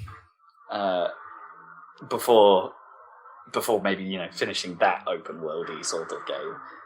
I only really want one big open world game on the go at a time. Yeah, fair dues. I have a copy of Doom now, so that's going to get a try soon.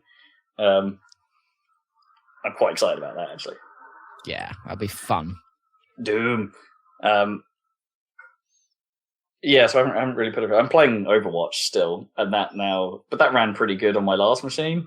But it is now running it like it does. It has one of its options is to super sample, and for some reason that has automatically decided that, oh hey, you can run this at 141% of your old resolution and still get 120 frames out of it.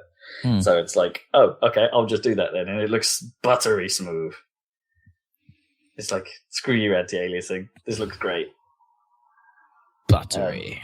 It's a real great looking game. Like it's like, otherwise I can't really notice much of a great difference in the visual like in Overwatch. Like, even though now all the effects are up to ultra, like whereas before I think most of them are on medium. It's like I actually can't, other than texture detail. I had to put the texture detail up because the texture detail in that game isn't actually that good. But it's good art, not necessarily good definition. Yeah.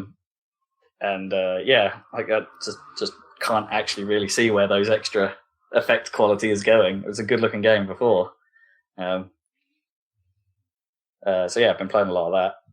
And I also tried Dirt Rally because, like I said before, I really wanted to see if for whatever reason, if it was something on my last system that was causing my old Sidewinder wheel to cause Dirt Rally to run like garbage.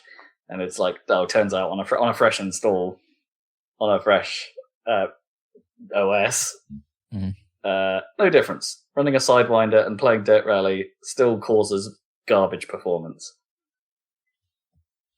There's obviously some kind of hardware limitation or some kind of weird driver issue, or Dirt Rally is just waiting for force feedback or some kind of other wheel interaction to occur, and it just doesn't work, and that's a real bummer.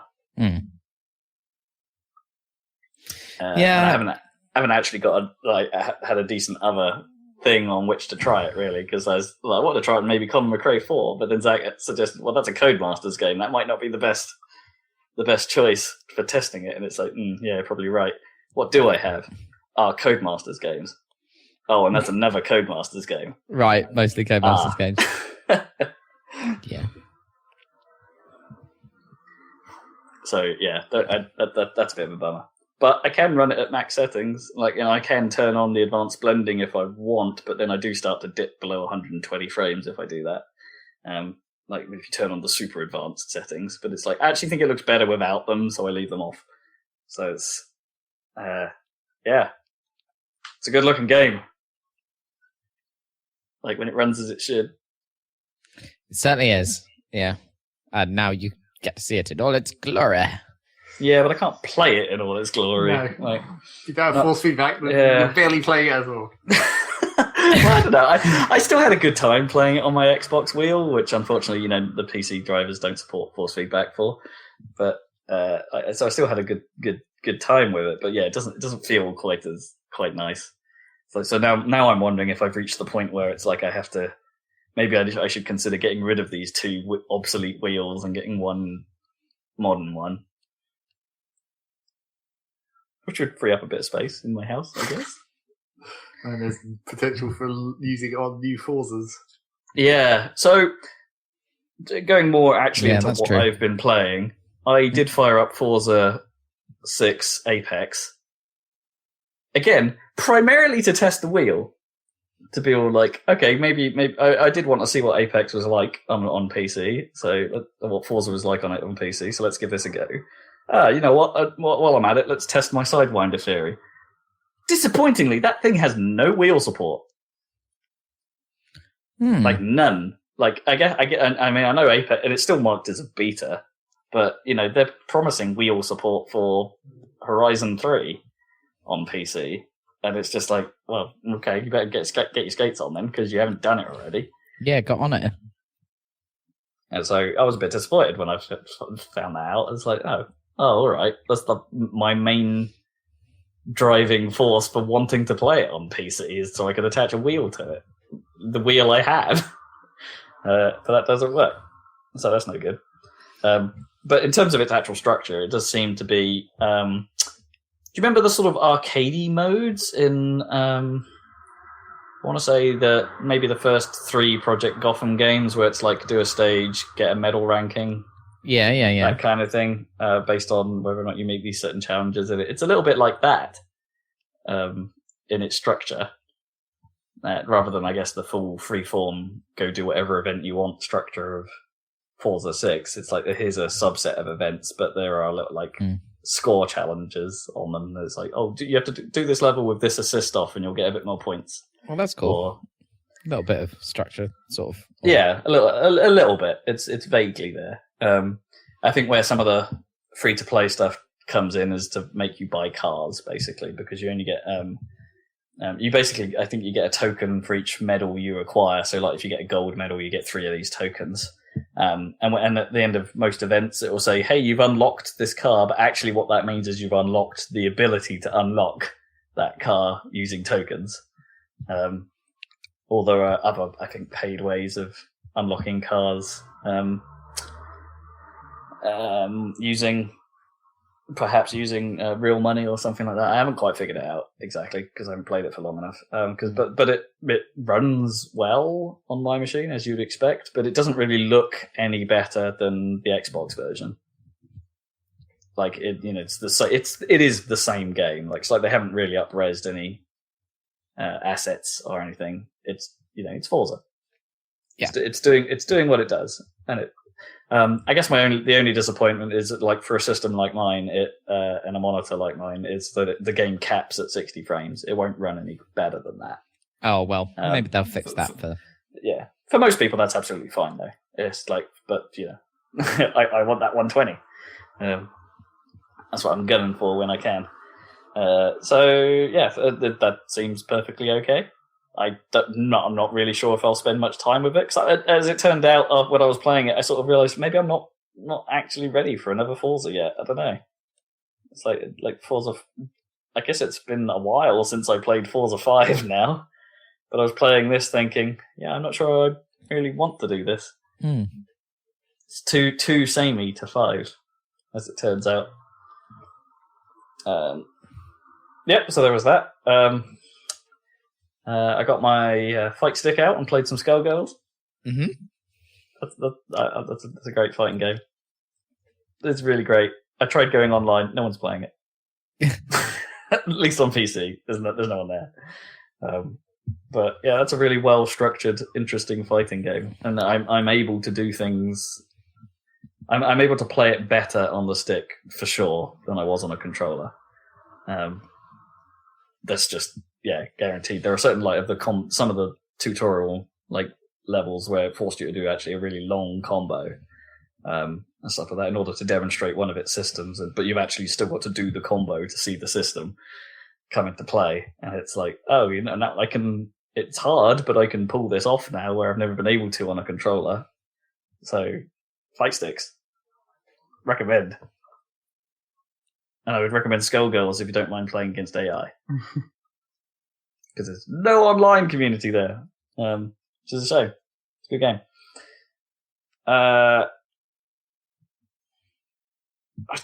guess the only real thing I should really talk about at this point is I completed Rise of the Tomb Raider. And how does that end? So, all right. Overall, I think remember from what I said last time, is I think it's a really good looking game. It runs pretty solidly on Xbone. It noticeably dips under 30 in a few spots, but it generally runs pretty well. It's not to the detriment of the experience. And it's more tomb raiding. It's more of the first game, but maybe with a few more tombs. Or at least that's how I felt. The more I've sort of been digging into this, the more I've been playing it. Things about it. I should feel that it's a better game, because in many ways it's ticking the boxes of the problems I felt the first game had. So there's more tombs, and the tombs are well done. There's only 9 of them in the end, but that's still twice as many as there were in the last game. Yeah, and it's and they are interesting little puzzles. And those are good. Well done. I like it. But then they almost went too far down the road of, okay, people wanted more tombs. We will read this as this game needs more side content in general, and made this a ridiculous collectathon. There's so much crap everywhere. There's documents and relics and things that reveal other things, and stuff buried underground that you can't get until you've done this other thing. And then when you get it, it doesn't mean anything much. No. It's rotten with that stuff. Collect the feathers and the treasure chest. Yeah. Oh my god, it's so much like the feathers. At least the treasure chest used to appear on the map. The feathers is anyway. Yeah, I mean, the only thing is some of these things, some of the narrative stuff you get, some of the documents and stuff, okay, some of the stories they tell are a little bit interesting, but it also suffers a little bit from I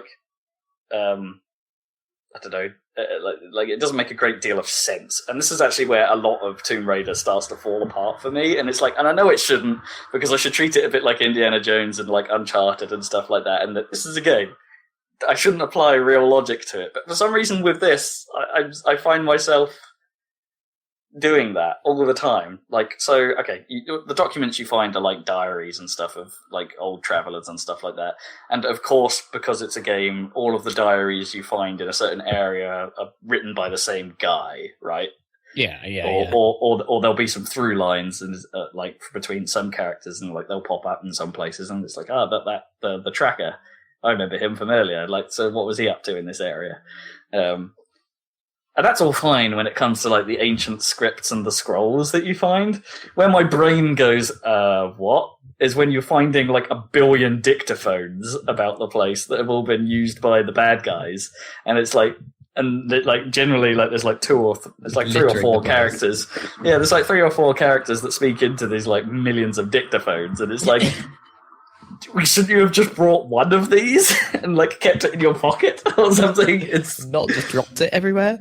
Oh man! And for some reason, that just really got to me after a while. It's no, lazy, isn't it? This is really stupid. Well, it's because there's no There's no modern. Well, way yeah, of doing there's that, no logical modern technology for leaving diaries around the place. You Just either, leave diaries. well, yeah, you either go old school and actually physically write things again, or you have some kind of. Then, like, next game you can come along, you'll just have, like, this guy had 1 million iPhones, and he's just left them all over the place. I mean, I think the most Watch kind Dogs of 2. the one that made most sense in something like Deus Ex is like reading people's email. You hack it, Yeah. and then it's like that. No, makes sense. that made perfect sense. I mean, Quantum Break has that as well, and I think that makes less sense there because you're literally stumbling upon people's laptops, and it's like, Well, suddenly- time travel though, that's you can get past any login. I guess.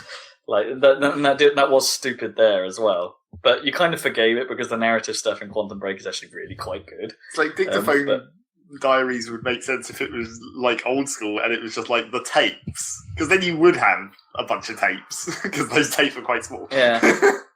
And you could just leave them lying around. Not like a whole fucking dictaphone that's a self-contained unit and has internal memory. That doesn't make any sense at that point. You need the recording device, the recording element of it to come out. Yeah. USB sticks that somehow plug into a recorder. Yeah, that would make a way more sense, actually. Like, it's still kind of dumb, because this guy's, like, just burned through 10 USB sticks. Yeah. Like, whilst Like, how big are these USB sticks? Like 256 megs. Yeah, We can only do a 10-minute recording and then we have to get another one. whilst out in a remote part of Siberia, you know. This would make sense if maybe you set this in 1999, Yes, and USB exactly. was just becoming a thing, and for some reason this guy was super USB focused. Oh no, you actually, not tell a lie, you'd probably do it on Sony memory sticks at that point in Yeah, time. exactly. Memory stick. What did they do with that trademark? They own the word memory stick. What did they do with that? Nothing now. Oh, I mean, they tried to keep it alive, didn't they, for the Oh yeah, for the PlayStation. PSP age. Oh yeah. Oh, and PS2 memory cards. Didn't they? They were memory stick powered or something. Some bullshit. Magic Gate. Yeah. Do you remember Magic Gate, that's it. Yeah. Wasn't there a story at one point that Sony had to downgrade what Magic Gate was because the government didn't like the level of encryption that it used, which is obviously nonsense. I don't remember that. Yeah, But yeah. that's a long time ago. I might have to dig that up. So that sort of little element is a bit, but it's just like you're basically just wandering around these giant, very nicely, well, not giant, these pretty big areas, just doing tedious stuff. Knock, knock, knock, knock. What is knocking on your mic? I don't know. It's like a knock, knock, knock, knock. Yeah, so that started to wear me down towards the end. And so, it got to a point where it's like, right, let's just mainline to the end of this, and then let's see if I really want to go back and do some of these collectathons. Which, as it turns out, I did. Because it's actually, it may be not that interesting, but it's also quite a relaxing way to just pass time. If you know what I mean? It's like that open world thing where I'm just going to wander over here, I'm just going to go do this thing. It's not really stressful or necessarily engaging, but it's, it's an okay thing to do. In that sort of way, I don't know. Come on, you got to move on to GTA. Yeah, I know. That's probably way more interesting. But yeah, so I was doing a bit of that. And I also need to address the story in this because I kind of tore apart the last Tomb Raider games writing as being just straight up bad. Rubbish. Yeah, and this is still written by... Sorry, Terry Pratchett's daughter, yeah. And this is still written by her, together. I believe, this new one. But the tale is way more grounded, as in it's not so... The pacing isn't so odd, unlike in the first game, where it was... The first game was basically like, oh, we're going to go do this thing. Supernatural disaster. Everyone's really confused about it. Let's go do it again. Oh, supernatural disaster, and some weird other stuff. And everyone's really confused about it. It doesn't know what's going on. It's like, really? This has happened twice now. I can see what's going on. And I've read some stuff about that explains what's going on. It's like, what is this? And it's like, it just all felt a bit off. But it's way more interesting, kind of off than what this story ended up being. Like this. It's kind of dull. It's like it's sort of better in the sense that the writing is better. It feels more solid. The progression feels way more natural. Lara doesn't feel quite so stupid. Although she is pretty annoying still. I don't know. She feels a bit bratty in this. Like, oh, I've got to do it because of my father's love, my dead father's love. Right. I've got to revenge him somehow. Prove he was right. And I don't care what you all think. I might bring about the end of the world. I don't care. It's for my dad. And yeah, that gets a bit tedious. But like the first half of the game, and it's kind of all you're going on really for a long time. And it's like the game doesn't really do the supernatural thing until very late on. So you're not really exposed to the weirdness to sort of, which is, the interesting parts, I guess, of Tomb Raider oddness. And it's like you're not really exposed to that till very late game. Although, you know some of what's going on, but from narrative objects and stuff, but you don't really know. And there is a sort of twist that if you can kind of see coming. So that wasn't that great either. And it's just a bit dull. I don't know. Like, well done for not making it so nuts and unbelievable, but by making it believable, you've also made it boring. Boring. Oh well. Yeah, they'll get it right eventually. Yeah, bit of a shame. It's just, I don't really know. It just everything feels like when I think about it, and again, maybe my memory of the original game is now a bit better. Like every little thing feels a little bit worse in some ways. It's like I actually think the stealth, apart from the stealth feels. And maybe this is because I've been playing Metal Gear and I've got a lot better at stealth, but it's super generous with the stealth mechanics. Apart from when it isn't, and then there's no way of going back to stealth. It's like, oh, I'm in combat now. Better fight my way out of this. And, when you're playing it for on normal difficulty, the combat is a bit clunky when it gets into melee range, but, with gunplay, it's fine. It's that typical sort of, this isn't designed as a shooter primarily kind of control scheme. You know how that feels, a little bit swimmy with the aim, a little bit. It's one of those. So you know what you're getting into. Like Uncharted was quite guilty of that. Yeah, absolutely. Especially in the early ones. The early one, especially. It got mostly okay by 2. Yeah. It's so combat is what it is. That hasn't really changed a great deal. It's just like the little things. Like maybe I'm just noticing. Maybe I expected more from a sequel. So I went into Score Attack, which is one of the new modes. I don't know if it was in the original or not, but so they've got this Score Attack mode where you can basically go into replay a segment of the game, and it'll be like a little slice of it, I guess.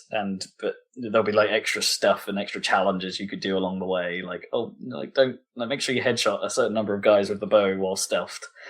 Or make sure you do these things. There's these extra lanterns and wisp points around as well. So if you shoot the lanterns, you'll get extra points, or if you run over these wisps, you'll get a little bit of points, but keep your multiplier alive and things like that. So there's a little more, it puts a little bit of a scoring spin on the normal game. And I thought this would be fine, so I thought let's get clever with this and let's up the difficulty a little bit so my kills are worth a bit more. And it's like, man, all upping the difficulty in that game does is just show how bullshit that combat really is. Right? Yeah. It's just it doesn't hold up to putting it in a hard difficulty. It's just at that point it's just like, oh, well, I'm getting shot from behind cover and everyone's still in front of me. That doesn't strike me as fair. Okay, I can. So the quick way to do this segment is to get my arrow out and pull down that strut. Oh, I can't do that in hard mode because everyone just kills me while I'm doing that. I'll have a melee fight with this guy, and in the middle of a finisher, you can be killed because obviously when you're having a melee fight with dudes, the enemy AI are still shooting right at their friendly dude. It's irritating little things like that where you're just like, oh, come on. And makes it very just not enjoyable at all. It's like, don't play that game in hard mode. It's no fun. No fun at all. It doesn't even feel it just doesn't feel challenging in a good way. It's not like there are odds to overcome, and it feels cheap and bad. It's like, so there are other little weird oddities you can do as well. Like there are modifier cards, which is where the game's like store mechanics come into play. I guess you can buy currency to buy more card packs if you want, which then represent themselves as modifiers to the score attack mode. Like, hey, here's a silly little modifier. We'll give you 5% more score if you play it with Lara in big head mode. Or, hey, you can get 50% more score if you play as vampiric mode, where your health only recovers out of combat, or if you melee finish someone mid combat. Like things like that. And it's or hey, you like get you will take away all of your bow skills, so you're only allowed to use basic bow in order to do this. But we'll make your bow so it can zoom really far, so you can use it as a sniper rifle. Sniper bow, yeah. Yeah. So it does weird things like that, and I looked at it for like a few minutes and was just like, nope, that's not interesting enough. I see what you're trying to do there. You're trying to tack on a card-based system into but when your combat's not strong enough to warrant it, I'm not in. So I probably won't do any of that. Fair. Yeah, as I say, played my one round in hard mode and was just like, nope, not for me. So I think I'm done with that game now. Cool. I think I'm out. Like it was, as Zach described Mirror's Edge. It's fine. It just, I would go as far as to say it's good, but it's a very, I don't know, doesn't make you feel super great good, if you know what I mean. It's just like, it's I good. do, yeah. You have to say it in that tone, as in, it's good, rather than it's good. It's fine. Yeah. I'm on the last boss of Zelda, which I still haven't done. I haven't gone back to it since I got there and died horribly. I know. I should just finish it. It's one of those things like with boss. I don't know. There's something about long boss encounters in Nintendo games. It's just like I find them tedious going to retry them. Like I don't even remember that one being that long, but I don't really remember yeah, it. it's a couple phase Ganon fight, but it just seems to take a while to hurt him enough to get to the second phase. I guess it has those dumb bats, doesn't it? Where it's just like you're just running around for a minute. Oh yeah. No, they're not bats, are they? They're spectral chickens, of course. Got to reuse that cooking model for something. And I don't even remember. Actually, maybe I'm thinking so. Maybe there's a third phase. I don't know. Maybe I haven't even got to the spectral chickens. I can't remember.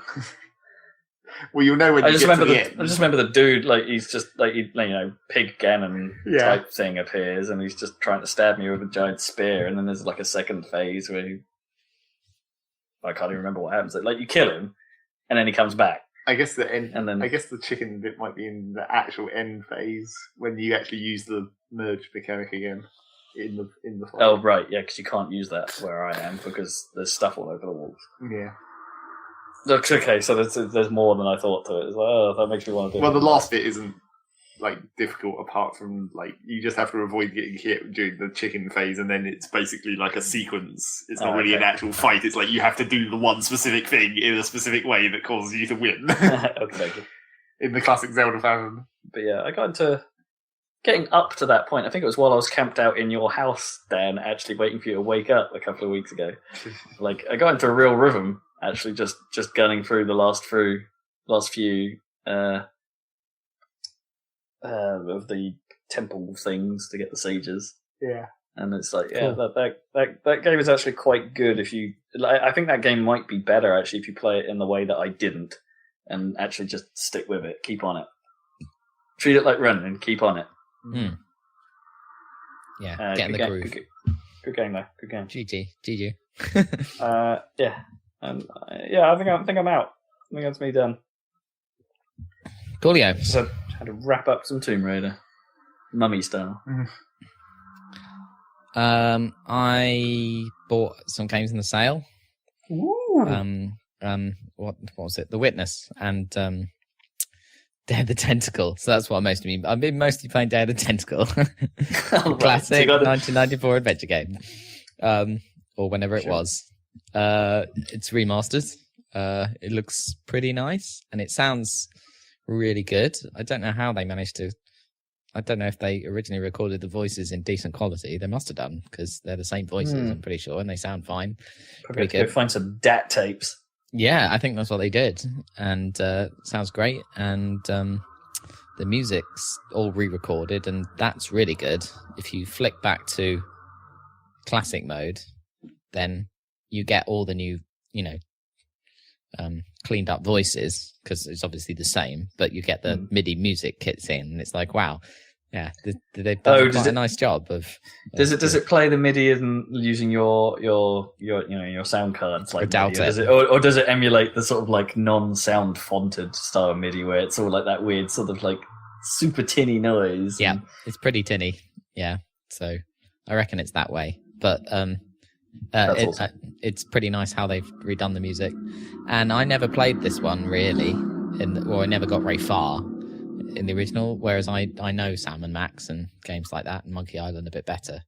But so this one I'm like, oh crap, need to work out all the puzzles. And they've got like a not bad new interface where you right click and get a little wheel with all the verbs on. This game's got cool. like push, pull, open, close, talk. Sure, so remastered mode doesn't have the bar permanently on the No, it doesn't screen. have the bar, no. Yeah, but as soon as you hit F1, you see the classic old bar come back. But it's pretty easy to play, and you can, hit L and click to look, and hit U and click to use if you want with the keyboard, if you prefer. But it's easy enough to like right click and stuff. Yeah, and So you're not finding yourself having to go through every verb on every object just yet, or? No, not quite. Although there's a lot of puzzles which are like, I've got an idea, I could do this thing, and it works, but then it gets you another item, and you don't really know, it's not like it's a sequence, but you don't, you're like, oh, great. And you're like, yes, I figured something out. And then you're like, oh, now I just need to figure out something else. Yeah. What on earth do I do with this? Yeah, basically. And there's a lot of like flushing things down toilets and picking them up in other timelines. And I'm not really sure how much of things. It seems like the only restriction really to moving things through time is if they actually fit in the toilet. Right. You could move things between the three characters, pointlessly, I think. So it's quite hard to like tell where you're going to need things and stuff. It's just like I seem to remember they said there might have been a little refinement in that you can time toilet without actually having to visit the toilet or something now, like because that would. Oh really? Original, that was super tedious. I think there was a trick or something you can do. I don't know that trick because I've been going back to the loo every time. Yeah, I think I heard it on. Maybe I can drag and drop onto the symbol of the person or something. That would be good. Maybe, yeah. Yeah, but generally I'm doing it the old-fashioned way. And yeah, it's really funny, and it holds up quite well, and the art is quite nice. I mean, it's like. Does the art work in a non-pixel form? Because I think they've basically taken the old art and just smoothed it, right? Well, I think there's some. Well, I think there's quite a bit of human element. I don't think it's all tool assisted with those algorithms. Like, I think you can. No. I think it's all been redrawn, but redrawn to match the original, like pixel look. Yeah, if you see what I mean, like following the same curves, following the same. Yeah, colors. well, I mean, the style of it is very kind of curvy and kind of twisted perspective and stuff. Anyway, in terms of the cartoon, so it actually looks really nice now that it's. I mean, it worked in pixels because it was really everything was really exaggerated, but it works especially well now in full thing because it's real curves, rather than good because I wasn't sure about that. I think from when I first saw it, and I saw it still. Maybe it's one of those things that plays better a bit in motion, but I don't know. Like there was something about it was just like, you know what, this looks a bit flat as a result of you staying so true to the original. Yeah, I could see that, but I think it works. I mean, the main thing is if you go back to the old version, when the camera pans, it does it in a really jerky way. Yeah. Whereas it pans really smoothly, obviously. In the they could have maybe fixed that, but I guess they wanted it to be fully the same experience, the old style. Yeah, which classic. it pretty much is. Which is great. It's great that they went as far as keeping the old music. Actually, I almost wasn't expecting them to go that far. But it's basically cool. The same. I think it's cleaned up, voices, like I say, but it's pretty authentic. And yeah, it's cool. It's great. It's a really funny game. So check that out. And I started The Witness, I guess, but I didn't get that far. I went down to the desert area Okay. and did that first dungeon thing, or whatever you call them. That first puzzle where you to activate the first laser beam. You've lit the laser, yeah. Yeah, so I've done one, and it took me, I don't know, maybe 5 minutes until I got the idea of those puzzles. Oh wait, so the desert was your first laser. So Yeah. did you mean miss the actual desert, right? what, the reflection desert? The underground. The reflection desert, yeah, with the underground. Oh right. Yeah. Because okay, so like the first place I stumbled upon was like the Chinese rock or whatever how you The describe mirror. that. Wait, we get confused about So- reflections of mirrors here.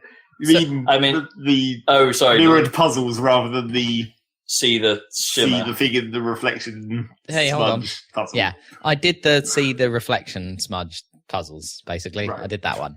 And I Okay, did the yeah, ones yeah. with the trees, but I didn't know that just led me to some Yeah, that doesn't clue do for anything. something else, so that didn't do anything. And then Yeah, I couldn't get into the other two, so I didn't know what to do for the little dock. Oh wait, so you haven't So- actually been able to get up. Okay, interesting. Well, you have to go down to the building first. So in the hut, you have to do the hut first. Okay, yeah. Yeah, So the cable goes. obviously I didn't do the hut properly or whatever, so I couldn't get to the next part. So I skipped that and went straight to the desert. So I need to Fair go enough. back and Yeah. figure out that puzzle that I obviously missed because I couldn't figure out whatever it was.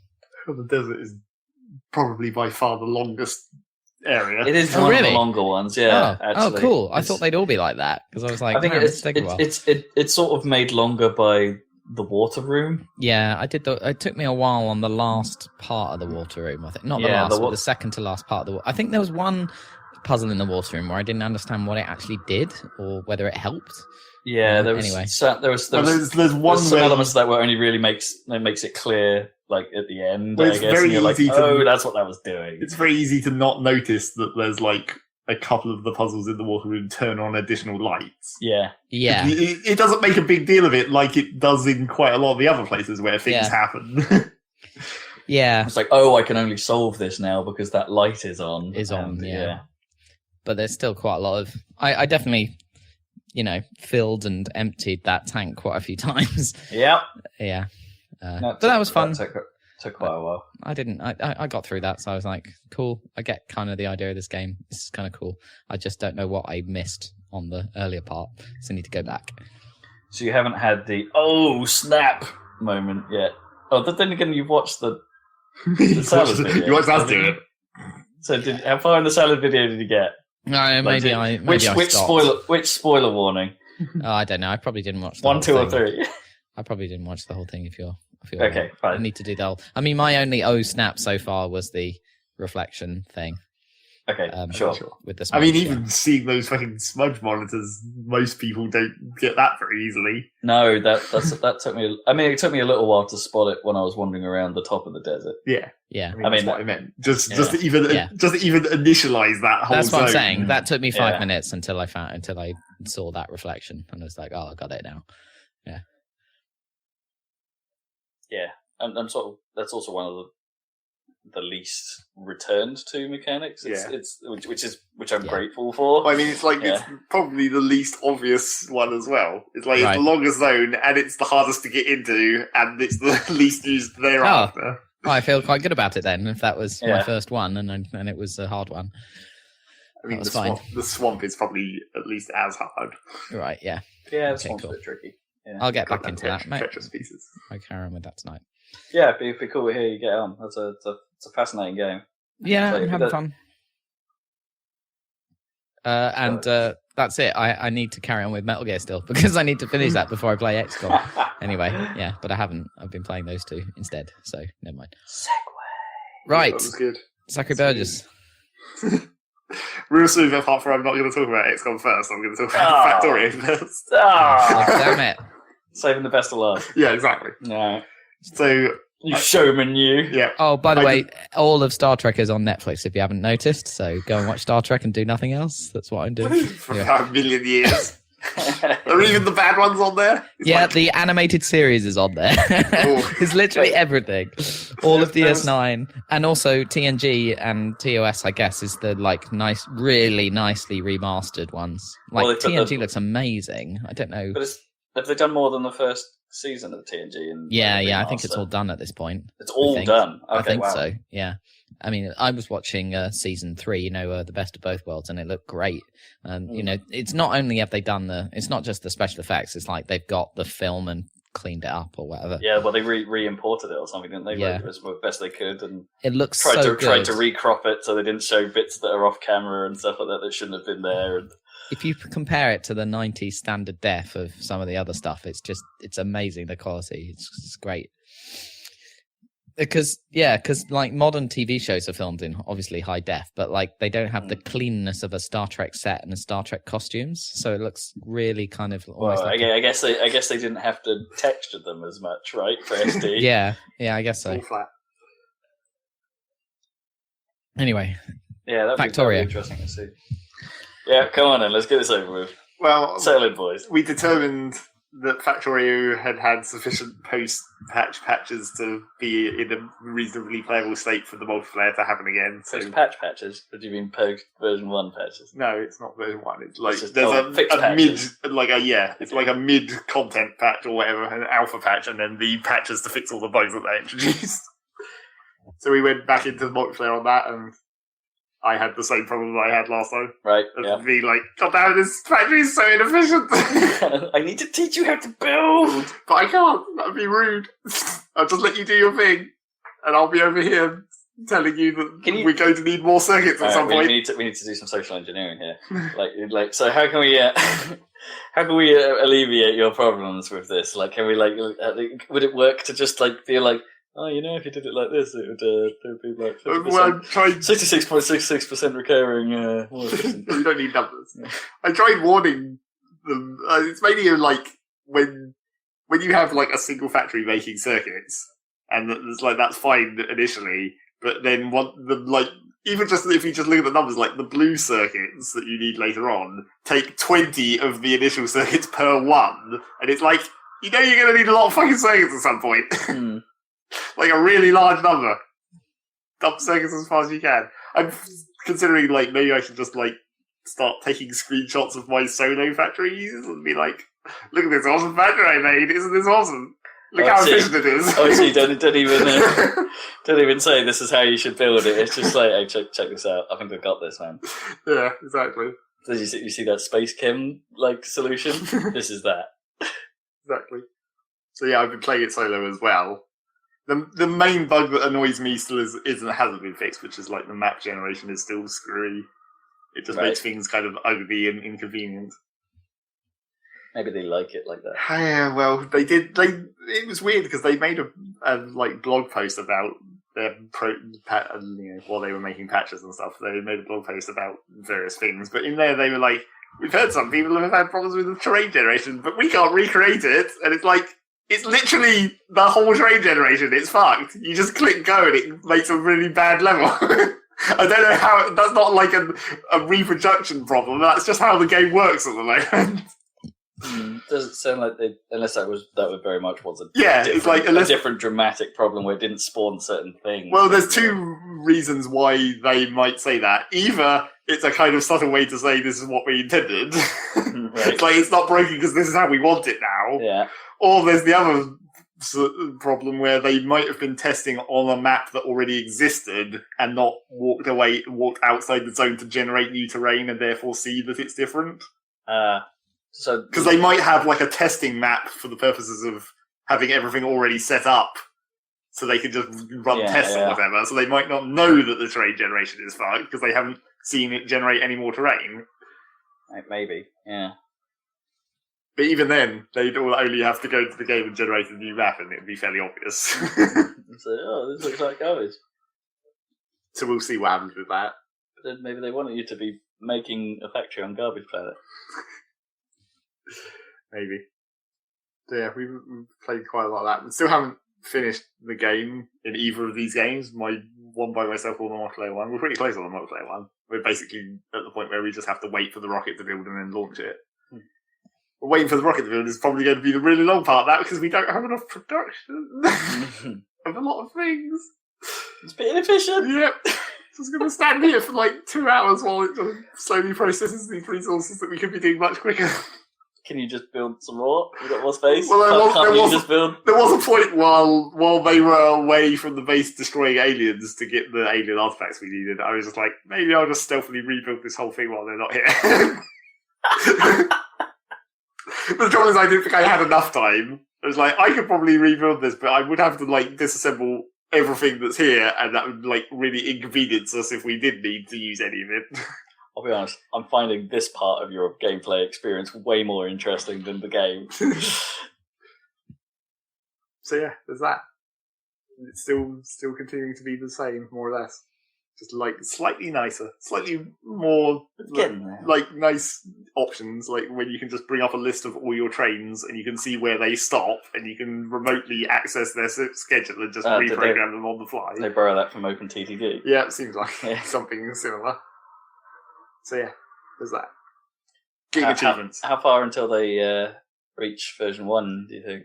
Till it comes out of early access? Well, that's the weird thing, because it's like they seem to know more or less what they want for version 1, because there was the whole thing where they were going to make, after you launched the rocket, there was going to be like a section in space where you were building it on like a contained space platform. So it was going to like limit your area, and then you're going to build on that, and that was going to be like the end game. Right. But they suggested at some point that they were going to drop that because they just don't think that they can finish that in time for when they want to release version 1. So it's like they sort of know a vague timescale and what sort of content level they want, but I just don't think they've said.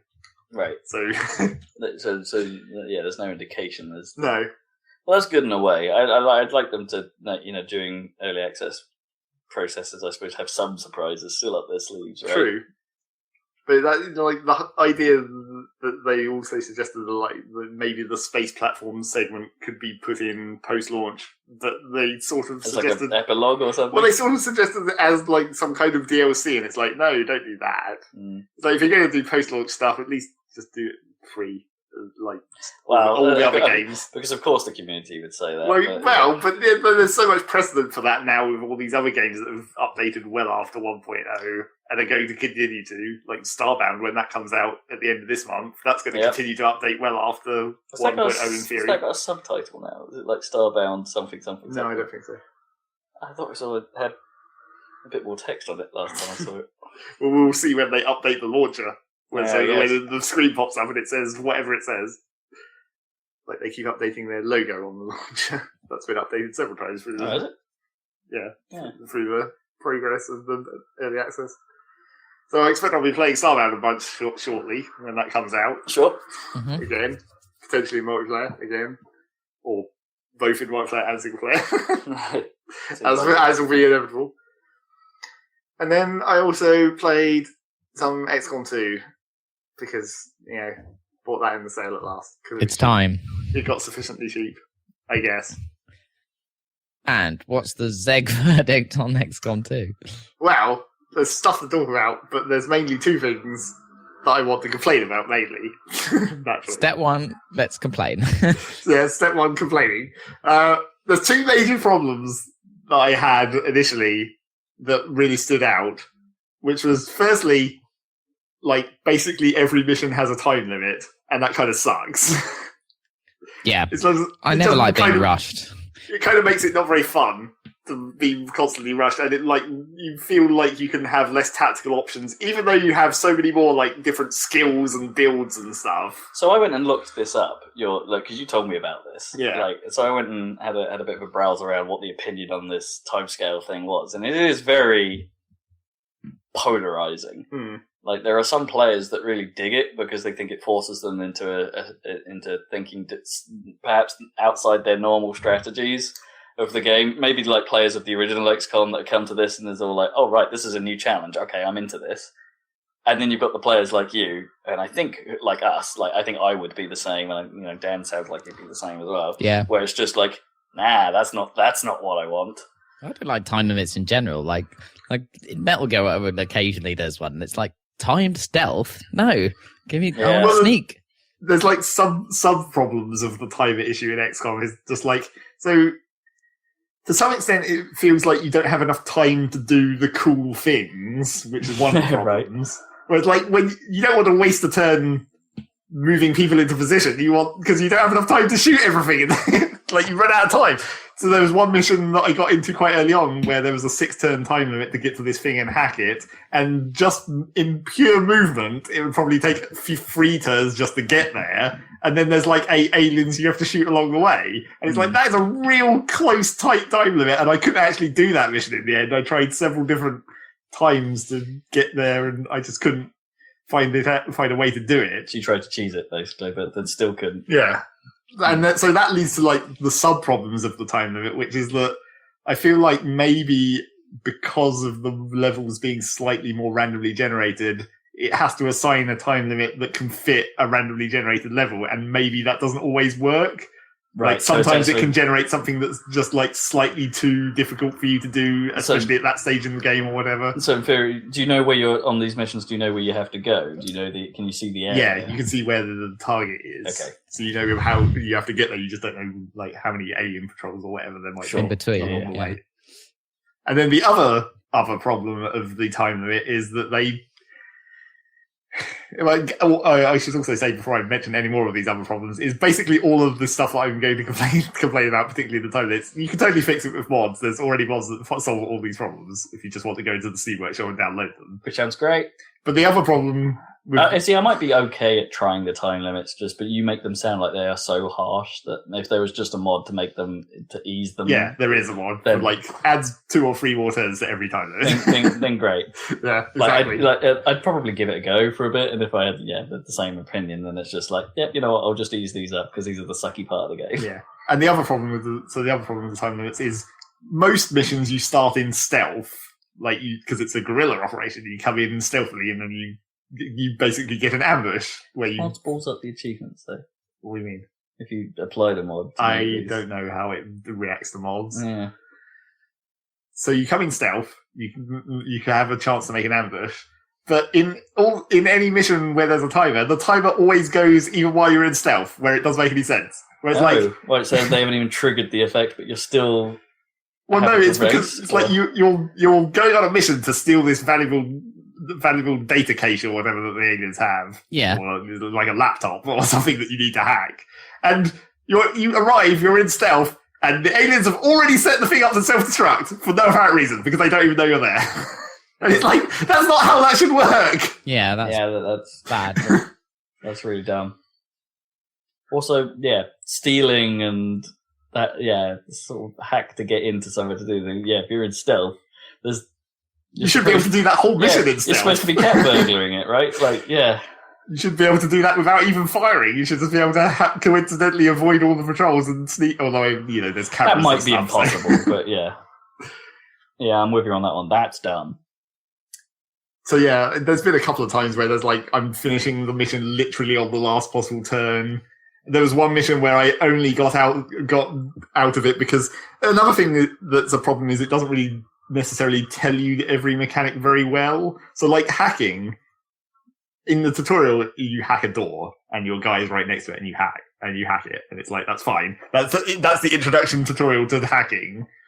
But then one of your character classes, once they level up a bit, gets like a floaty helper robot thing that follows them around. And that can hack stuff remotely. So it like flies out to the target and then it does the hacking there. Mm. And so you think you can hack things remotely, but you can't hack everything remotely, only some things. So when there's a mission where it's like, get to this container and hack it, you've got so many turns, and I'm like 1 turn away from the container, and I'm like, okay, I don't have enough movement speed to actually get to the container, but if I just open this door, the robot can fly in there and hack it. No, it can't.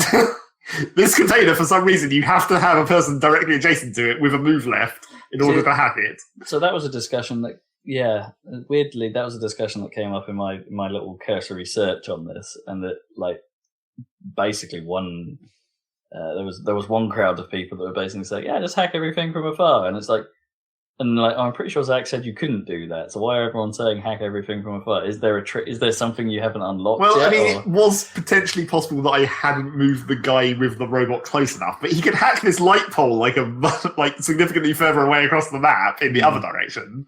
So I thought, I've got to be in range. Yeah, it's weird. But yeah, so that ended that mission. It was like, I only had this one more turn to get to the container before it self-destructed.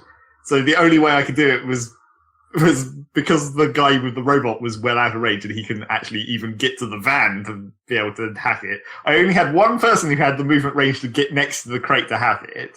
So I had to have someone else open the door because that uses a move.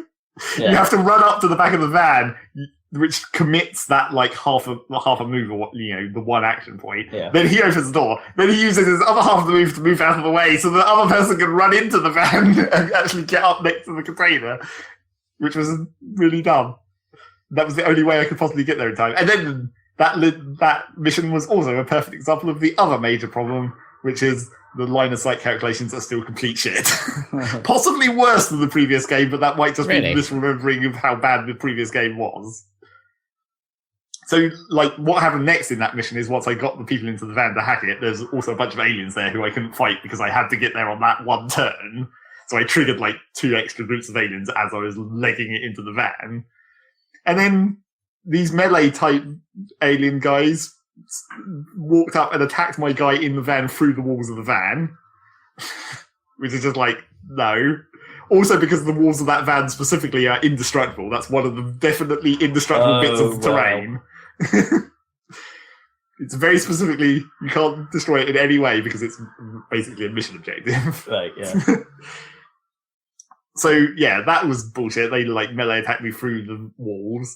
But then in general, just, like, you'll see enemies through buildings. Like, you'll be on one side of the building and you'll see the enemy through the building, through both walls of the building and anything on the inside. Or you'll be on the roof of the building and you'll see enemies on inside the building through the roof. That used to happen in the first game a bit. Yeah. It did a bit, but not like... It seems like every mission in this, I've just always had that happen to some extent. And, it's sometimes okay when it's Overwatch and you're just like, your guy just suddenly... It goes into the dramatic, like, over-the-shoulder camera, of course. Yeah. You just get a shot of your guy whipping his gun out and just, like, firing at a building. It's like, there's an alien over there somewhere. The bullets will go through it. That's fine. But it still looks kind of dumb. Yeah. Where it's just like, apparently he can see them. I don't know. Maybe they passed a window. Well, yeah, not always. And that also... I've been caught out a couple of times by the game. Again, I think it's another problem of like tutorials, really, where it doesn't really necessarily explain destructible terrain that well. Because sometimes when you shoot, say like you're in a building and you've just got a segment of wall.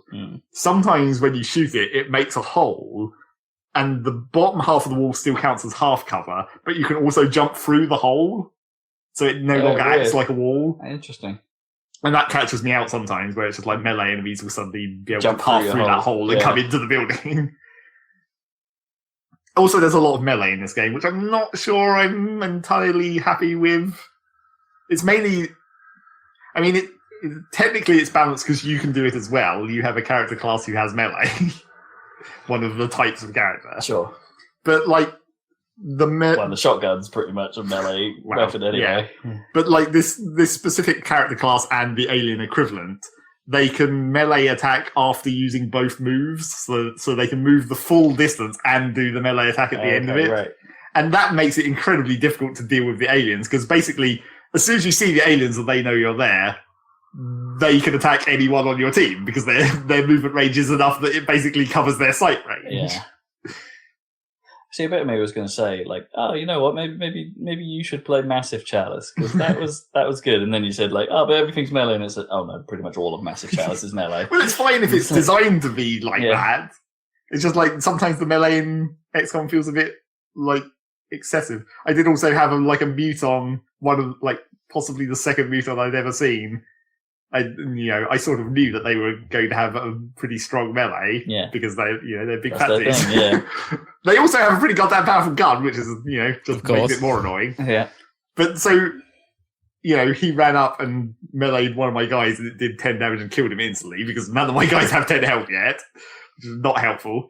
And then I was like, well, screw you then. You've got 3 health left, so I'm going to melee you because it's pretty much a guaranteed kill because the melee attacks are 97% accurate.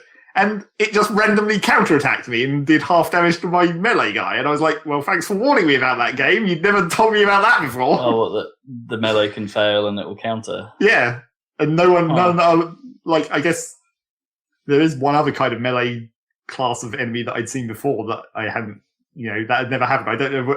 I don't know whether that's a specific Muton thing or whether it was just a dice roll thing that happens with any melee. I mean, I'm sort of okay with that because that is part of XCOM's thing and discovering how things work. But it should tell you stuff in advance, particularly when it's like 97% chance to hit. And I'm like, well, this is a guaranteed kill, isn't it? It's like no warning at all that it was about to completely counterattack and do damage to my guy and stun him. Yeah, I'm kind of okay with that the first time he did it. I mean, yeah, it sucks in your scenario that you were really going for it and you're trying to revenge your fallen comrade. Yes. But also, in that same mission, I became the 1% by missing a 99% shot. Oh, yeah. It was like, Jesus Christ. It was a sniper shooting at a 9-foot-tall giant blob monster from like 30 feet away with 99% chance to hit, and he missed. It's like, good job. This is where we pay the big butt sniper. Also, I said this to Rob last week, but when you're in a square adjacent to a 9-foot-tall blob monster, you should automatically have a 100% chance to hit, regardless of what weapon you're using. I've always thought those statistics were dumb. Right, like just they are in XCOM in particular. They for some reason seem so in favor of the miss in scenarios where they really just shouldn't. Like, and it works both ways. Yeah. Like, but it's just like it feels stupid. I mean, I think like being in an adjacent square should just be a special case. Because I think if you've moved to that, especially because most of the time that requires you to expose yourself out of cover. Yeah. I mean, that's technically what the melee attacks are for now, so you can run up adjacent to someone and just kill them. I also think thinking about your 99% scenario, perhaps there should just be like a point where it's like, oh, say you go over 95, and it's like, well, but it's then you just like, make that the new 100%, and then the numbers adjust. And I guess, but you could do some like you don't expose it necessarily to the player, and it's to try and get around that because that's crazy annoying, right? Yeah, it's a 99% hit, and it doesn't hit. It just like. That just makes you throw your hands up and like that's a flip the table button right there. Yeah, yes. So yeah, I mean it's still fine. It's I think again this is something that I didn't remember. I basically made 2 save files in this. The first one is the one where I got to that mission that I couldn't make the time limit for, and then I was like, well, fuck this, I need to start over apparently. So I started over. And in the second save file, I started to remember some of the things that were very important to remember at the start of the game of like the previous game of XCOM. Yeah. Where it's just like, your first priority for research is basically better guns, and your first priority for building things inside your ship is the thing that lets you upgrade the squad size to 6. Oh, yeah. Unless you have those 2 things, you're completely screwed. Yeah, guns and squad size. But even then, it feels like it's quite a struggle. It's another like element of it maybe not tutorializing as much as it could, but it like I have no idea whether I'm doing it right at all. It's just like everything feels real dodgy. Where I'm just like, I'm building a thing, but is this the right thing? This is a thing that takes like 9 days to build. And that's quite a commitment, and I'm like, I've already committed resources. But that's that game. That's that style of game, though. Sure, that Massive Chalice does that to that point as well, where it's just like, is this actually going to be helpful? Is this the right strategic call right now? I'm not 100% sure. Let's just do it. But the trouble with it is that the way the tactical map now works is based like everything on the map that's not an instant reaction mission is like a scan mission where you have to fly your ship there and then sit there for a number of days. Oh right, so it takes time to figure out. So you're spending time to do this thing. It's like, am I spending this time wisely doing this thing? Should I be doing something else? Should I fly back to base and scan for intel so I can get extra intel? What the fuck does intel mean? Right. I mean, I guess I spend intel to unlock new areas, and you can spend intel at the black market to buy things, but what's the conversion rate like? Is it better for me to scan these supplies? It doesn't really explain very much at all, and it like semi-intentionally feels like it's a real struggle. I guess. Well, that's XCOM, right? Well, and, guerrilla warfare. Yeah. Also, I don't like how you have an income, where it's like your monthly income from your contacted areas or whatever, your resistance friends. Yeah. But that monthly income drops as an icon on the map, and then you have to go and scan it for like 3 days to actually get the money. Okay. That's just really inconvenient. That's a bit weird. Like, I'm halfway across the world building something else somewhere else, and now I have to fly all the way back to the home base and sit there for 3 days to scan my money, just so I can have my money. Yeah. I think I'm with you in that these points you're bringing up. They don't. Maybe there's a good gameplay reason for them, but they just feel like they would be frustrating, right? Not even necessarily as a as a problem, but they would in terms of mechanics, but they would make you as a player feel frustrated. Well, that was the other thing that I thought about, because I'm pretty sure I'd heard some point in the early, one of the developers talking about the game at some point. I think they suggested that it's because this is a guerrilla war, you're not meant to win every mission. That's why we've made it so there's actually just an evac button and you can escape whenever. Get out, yeah. It's that's not how games work. You don't want to waste time playing a game where you go into a mission, spend 20 minutes trying to do a mission, and then decide that you can't do it, and then abandon it and get a penalty. That's not fun in any way. Yeah, it's awkward, isn't it? Because I definitely see what they're going for. Yeah. The idea is sound, right? But that idea only really flies if you're the sort of person. Well, I guess they're the sort of person that Firaxis normally deals with, right? The people that sink thousands of hours into Civilization. Sure. And it's that can put up with playing a round of XCOM and failing. I'm not that guy, right? So I was cheesing my first run through the last XCOM because I didn't want to get to a fail state, right? Because it's just seriously, this game took me 20 hours and I'm going to have to start it again because it's or go back a significant period of time because it's unrecoverable. Yeah. It's that is not a feeling I, as a player, want. But it's I don't want that within, the singular missions either, really. No, if a mission went real badly, I'd do it again. Well, yeah. I would accept minor losses. I was trying to be somewhat, not just I have to have the perfect run. Yeah, exactly. But it's just with the way you have these timers and stuff, it's you're committing so much time to failure. Yeah. That's why it doesn't. It's if it was just an event that happened, was a 2-minute thing, that wouldn't be so bad. But when it's you've tactically committed to this mission that you think you can do, you've got some way through the mission, and then decided that you can't, and it's well, I can evacuate and at least save my guys, but then I've wasted all this goddamn time and resources. Whereas that was the thing I had with Massive Chalice, right? In that, pretty much every mission came out a success, but your success was more measured on who's left. Right. Yeah. I only just scraped through that, and I lost some of my best guys. How do I deal with that? Yeah. And I found that okay. I didn't really feel the need to cheese Massive Chalice. It was just again, that might actually be its master stroke because of its population focus and the fact that you actually have to manage your country as a whole in that game and how you manipulate your warriors and stuff like that over the course of generations. Losing a guy feels bad because they're your best team, but then that immediately puts you on the other foot saying, right, okay, I've still got guys. Yeah. I can train them up and make them good again, except for when you ended up in that scenario I was, where it's oh shit, I've lost almost all of my guys of a specific class. That's really bad. Well, that's why that's why it doesn't work as well in XCOM, because it's there's too much investment in each individual guy. I mean, it costs money to hire them for a start, which is you don't have that much money to go around, and then they have to get kills in order to level up, so you're having to grind them, grind rookies up and keep them alive, and then once they've got skills, you're I don't want to lose these guys any longer. I need them. Need them to be here. On the plus side, to say something good about XCOM 2, all the guns are just upgrades now.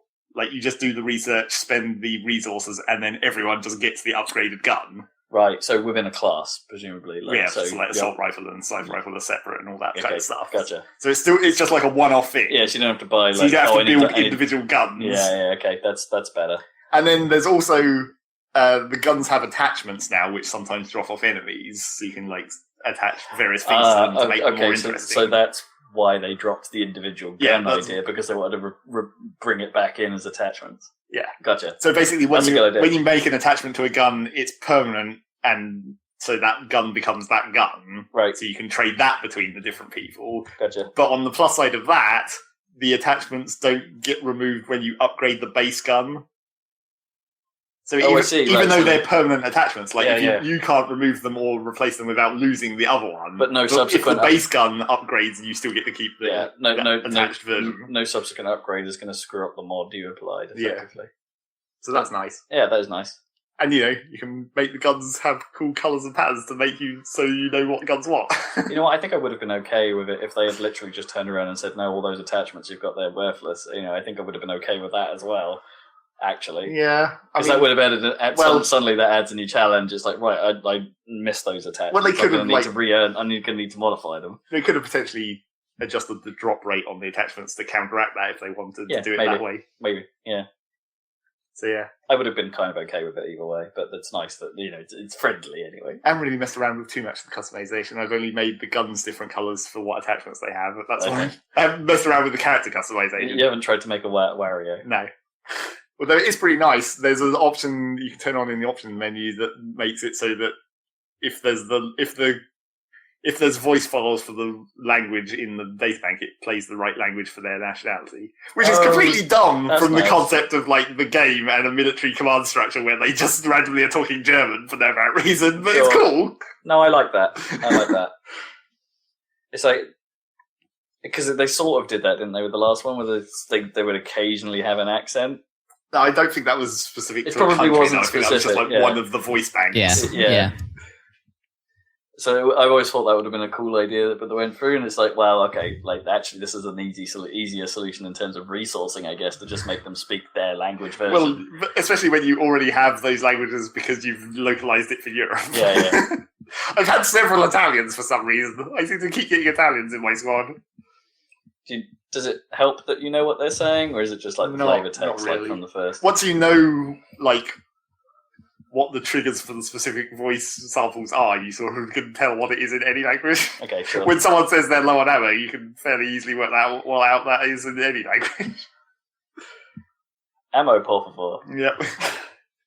Also, I'm not entirely sure whether it's just because I haven't unlocked it, because for some reason, as you level up your your soldiers, you unlock more customization options, so you don't have everything from the start. Okay.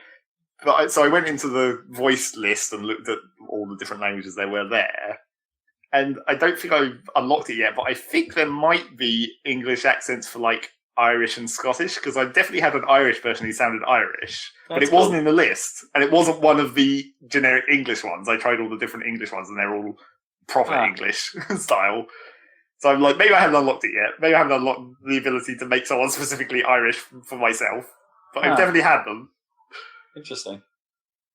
And unfortunately... Unlock the Irish. Unfortunately, the one that I think it kind of is missing is there doesn't seem to be like a Japanese voice bank, which I thought would have been cool. Definitely, you have to have a Japanese voice bank.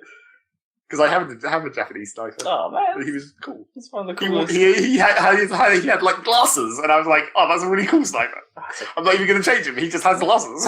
Why would you not? It's one of the coolest sounding languages. You got to put it in there. Oh. Or, you could go on the workshop and download weird voice facts of all kinds. The South Park voice fact. Duke Nukem. Whatever. Duke Nukem. That could be kind of funny. Yeah, exactly. That you might have just sold me on the game. I think there's several from like Mass Effect. You can have all the different Mass Effect characters. Yeah. They basically already have all those samples conveniently. One Makes less. sense. Yeah, exactly. They've seen us. We come out of stealth mode. Yep. I mean, they pretty much do say they've seen us, for not quite in the Shepherd way. Yeah, I might be in now. You might have just done it. This sounds like the best thing. Well, that's why I want like character and customization, because at some point, if you're willing to go in there, you can probably make all kinds of hilarious things go on. Man, this sounds great. Even just the options. Like, I've just hired another Irish woman who I haven't used on a mission yet, so I don't know whether they have female Irish or whether it was only male Irish. But she's just wearing like reflective shades for no reason. I'm like, oh, you're cool. I'm totally hiring you. So, it's bringing back Worms 2 memories. So some parts of XCOM 2 are okay, and I'm yet to really determine whether... But then weirdly, the stuff you're saying is okay is not actually necessarily stuff that's core to the game. Well, it makes it nice, I guess. Like, even just some of the, like, fluff stuff makes it nicer. Like, when you're Say that again? Fluff stuff. Oh, I like that. When you're starting a mission, and it's like, it's showing when you're choosing your squad, they're like standing in that like 6-long line in the way that they do. Except one of the things that's nice is now there's like a personality that you can assign as part of the character creation, which changes like their stance and stuff, so they look slightly different. Okay, cool. Which is nice. Yeah. So when they're standing in a line, you can see like, oh, he's the scared guy. Mr. Swagger over here. Yeah, Mr. Swag.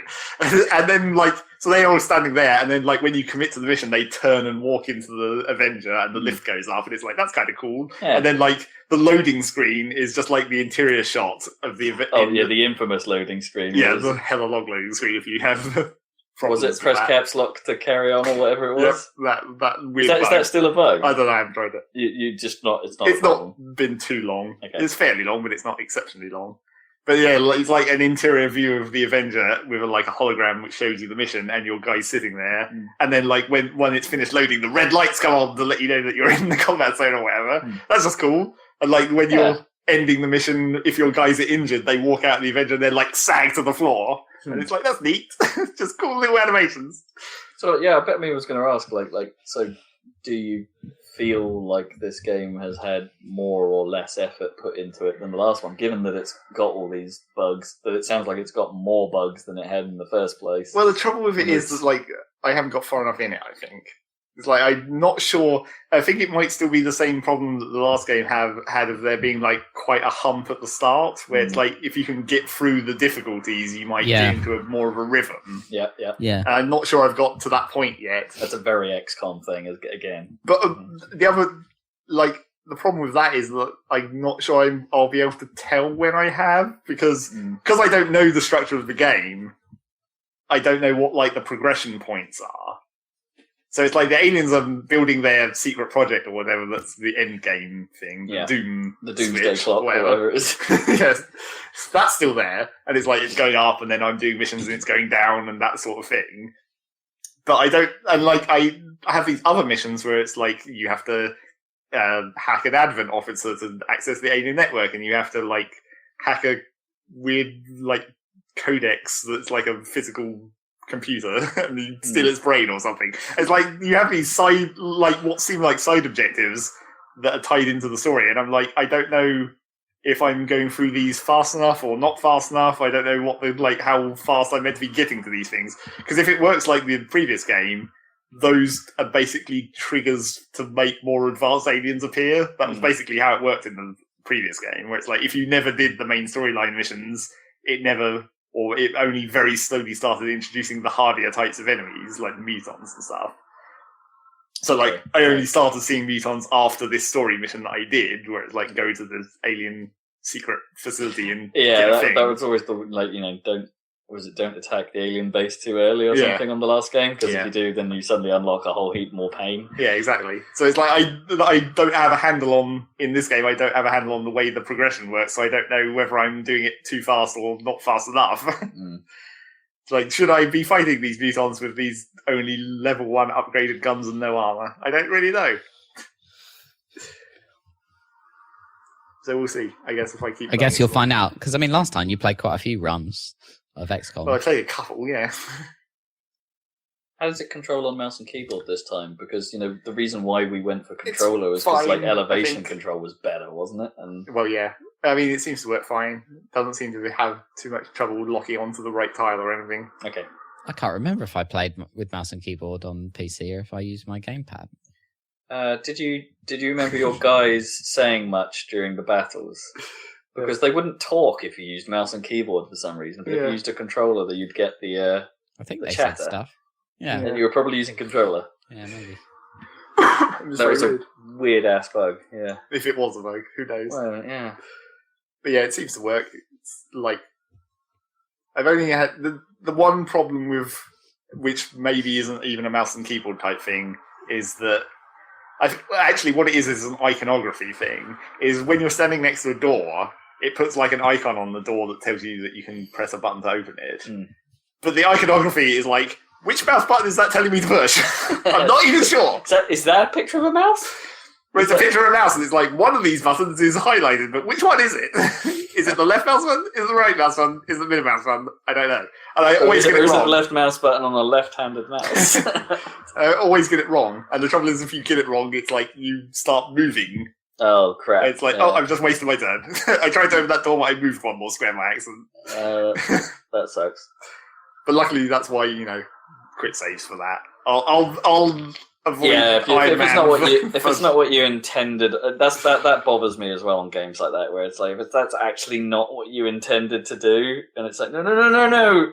Oh. So that's why Iron Man is never it's always a good idea in theory, but if there's any bugs or any control fuck ups, it's just that just ruins the whole thing. Yeah, any ambiguity in the action you might take. Yeah, and that's really common actually in a lot of these games where you're just like, no, I didn't actually mean to do that. Oh no, I can't back out of it. Oh yeah. So what was it like? This conversation actually have been weirdly thinking about Massive Chalice anyway recently because that soundtrack has been in my head because I've got the soundtrack and I've been listening to it and stuff like that. And it's really very good. Yeah. And that sort of it's good work music, of course. In that sort of Infinifactory sort of way, except it's background music. Yeah. So I've been thinking about it recently, and it's like how much I may have downplayed it a bit at the time because of its simplicity, but the more I thought about it, it's like that game is pretty unique in its own special way, and I would really like to see a sequel of that. Yeah, I would really like to see them go a bit more to the level of XCOM's complexity and size. Yeah, XCOM. It'd be be going towards a sort of Final Fantasy Tactics kind of thing, even. Yeah, it's a really good game. Yeah, as I say, just doesn't quite have the depth and breadth of XCOM. No. Well, not by a long shot, really, but its core mechanics are solid, and I like its style, and I like its thing. And I liked its meta game. It was good. It was a damn good game. Well done, Double Fine. Okay. Yeah. Reviews after the fact. Yeah. When Rob suddenly realises what he should have said all along. It was. Yep. Oh no, I said it was good at the time, but but did you say it was that good? I think actually, as I look back on it, I look back on it more fondly than I think I did at the time. Which may actually be a really bad thing. That might not actually be good at all. No, you might just not be remembering what it was actually like. Maybe I just want a sequel. That's probably just what it is, right? It's just actually you just want more. Yeah, I just want more of it. But I'm not sure I want to play that again. No, in the same way that I'm not sure I ever want to play. Well, I might do at some point, the first XCOM again, or maybe XCOM 2, but XCOM 2 with voice packs. That sounds good. Sure.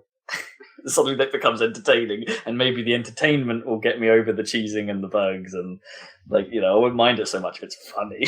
Well, that was not necessarily one of the reasons, but a reason for maybe we should do a video of XCOM for the hell of it. All right. Because I think we should. Things to discuss. Yep, exactly.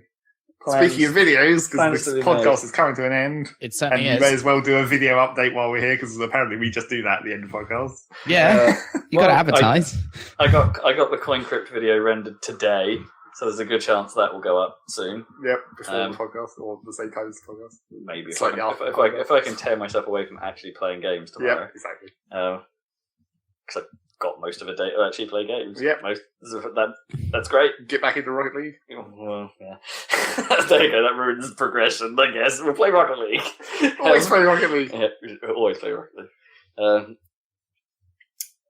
Yeah, so there's that, and we've also got a video of Mirror's Edge Catalyst to come. Oh, cool. Because we tried that on my new machine as well. Yep. And... Well, okay.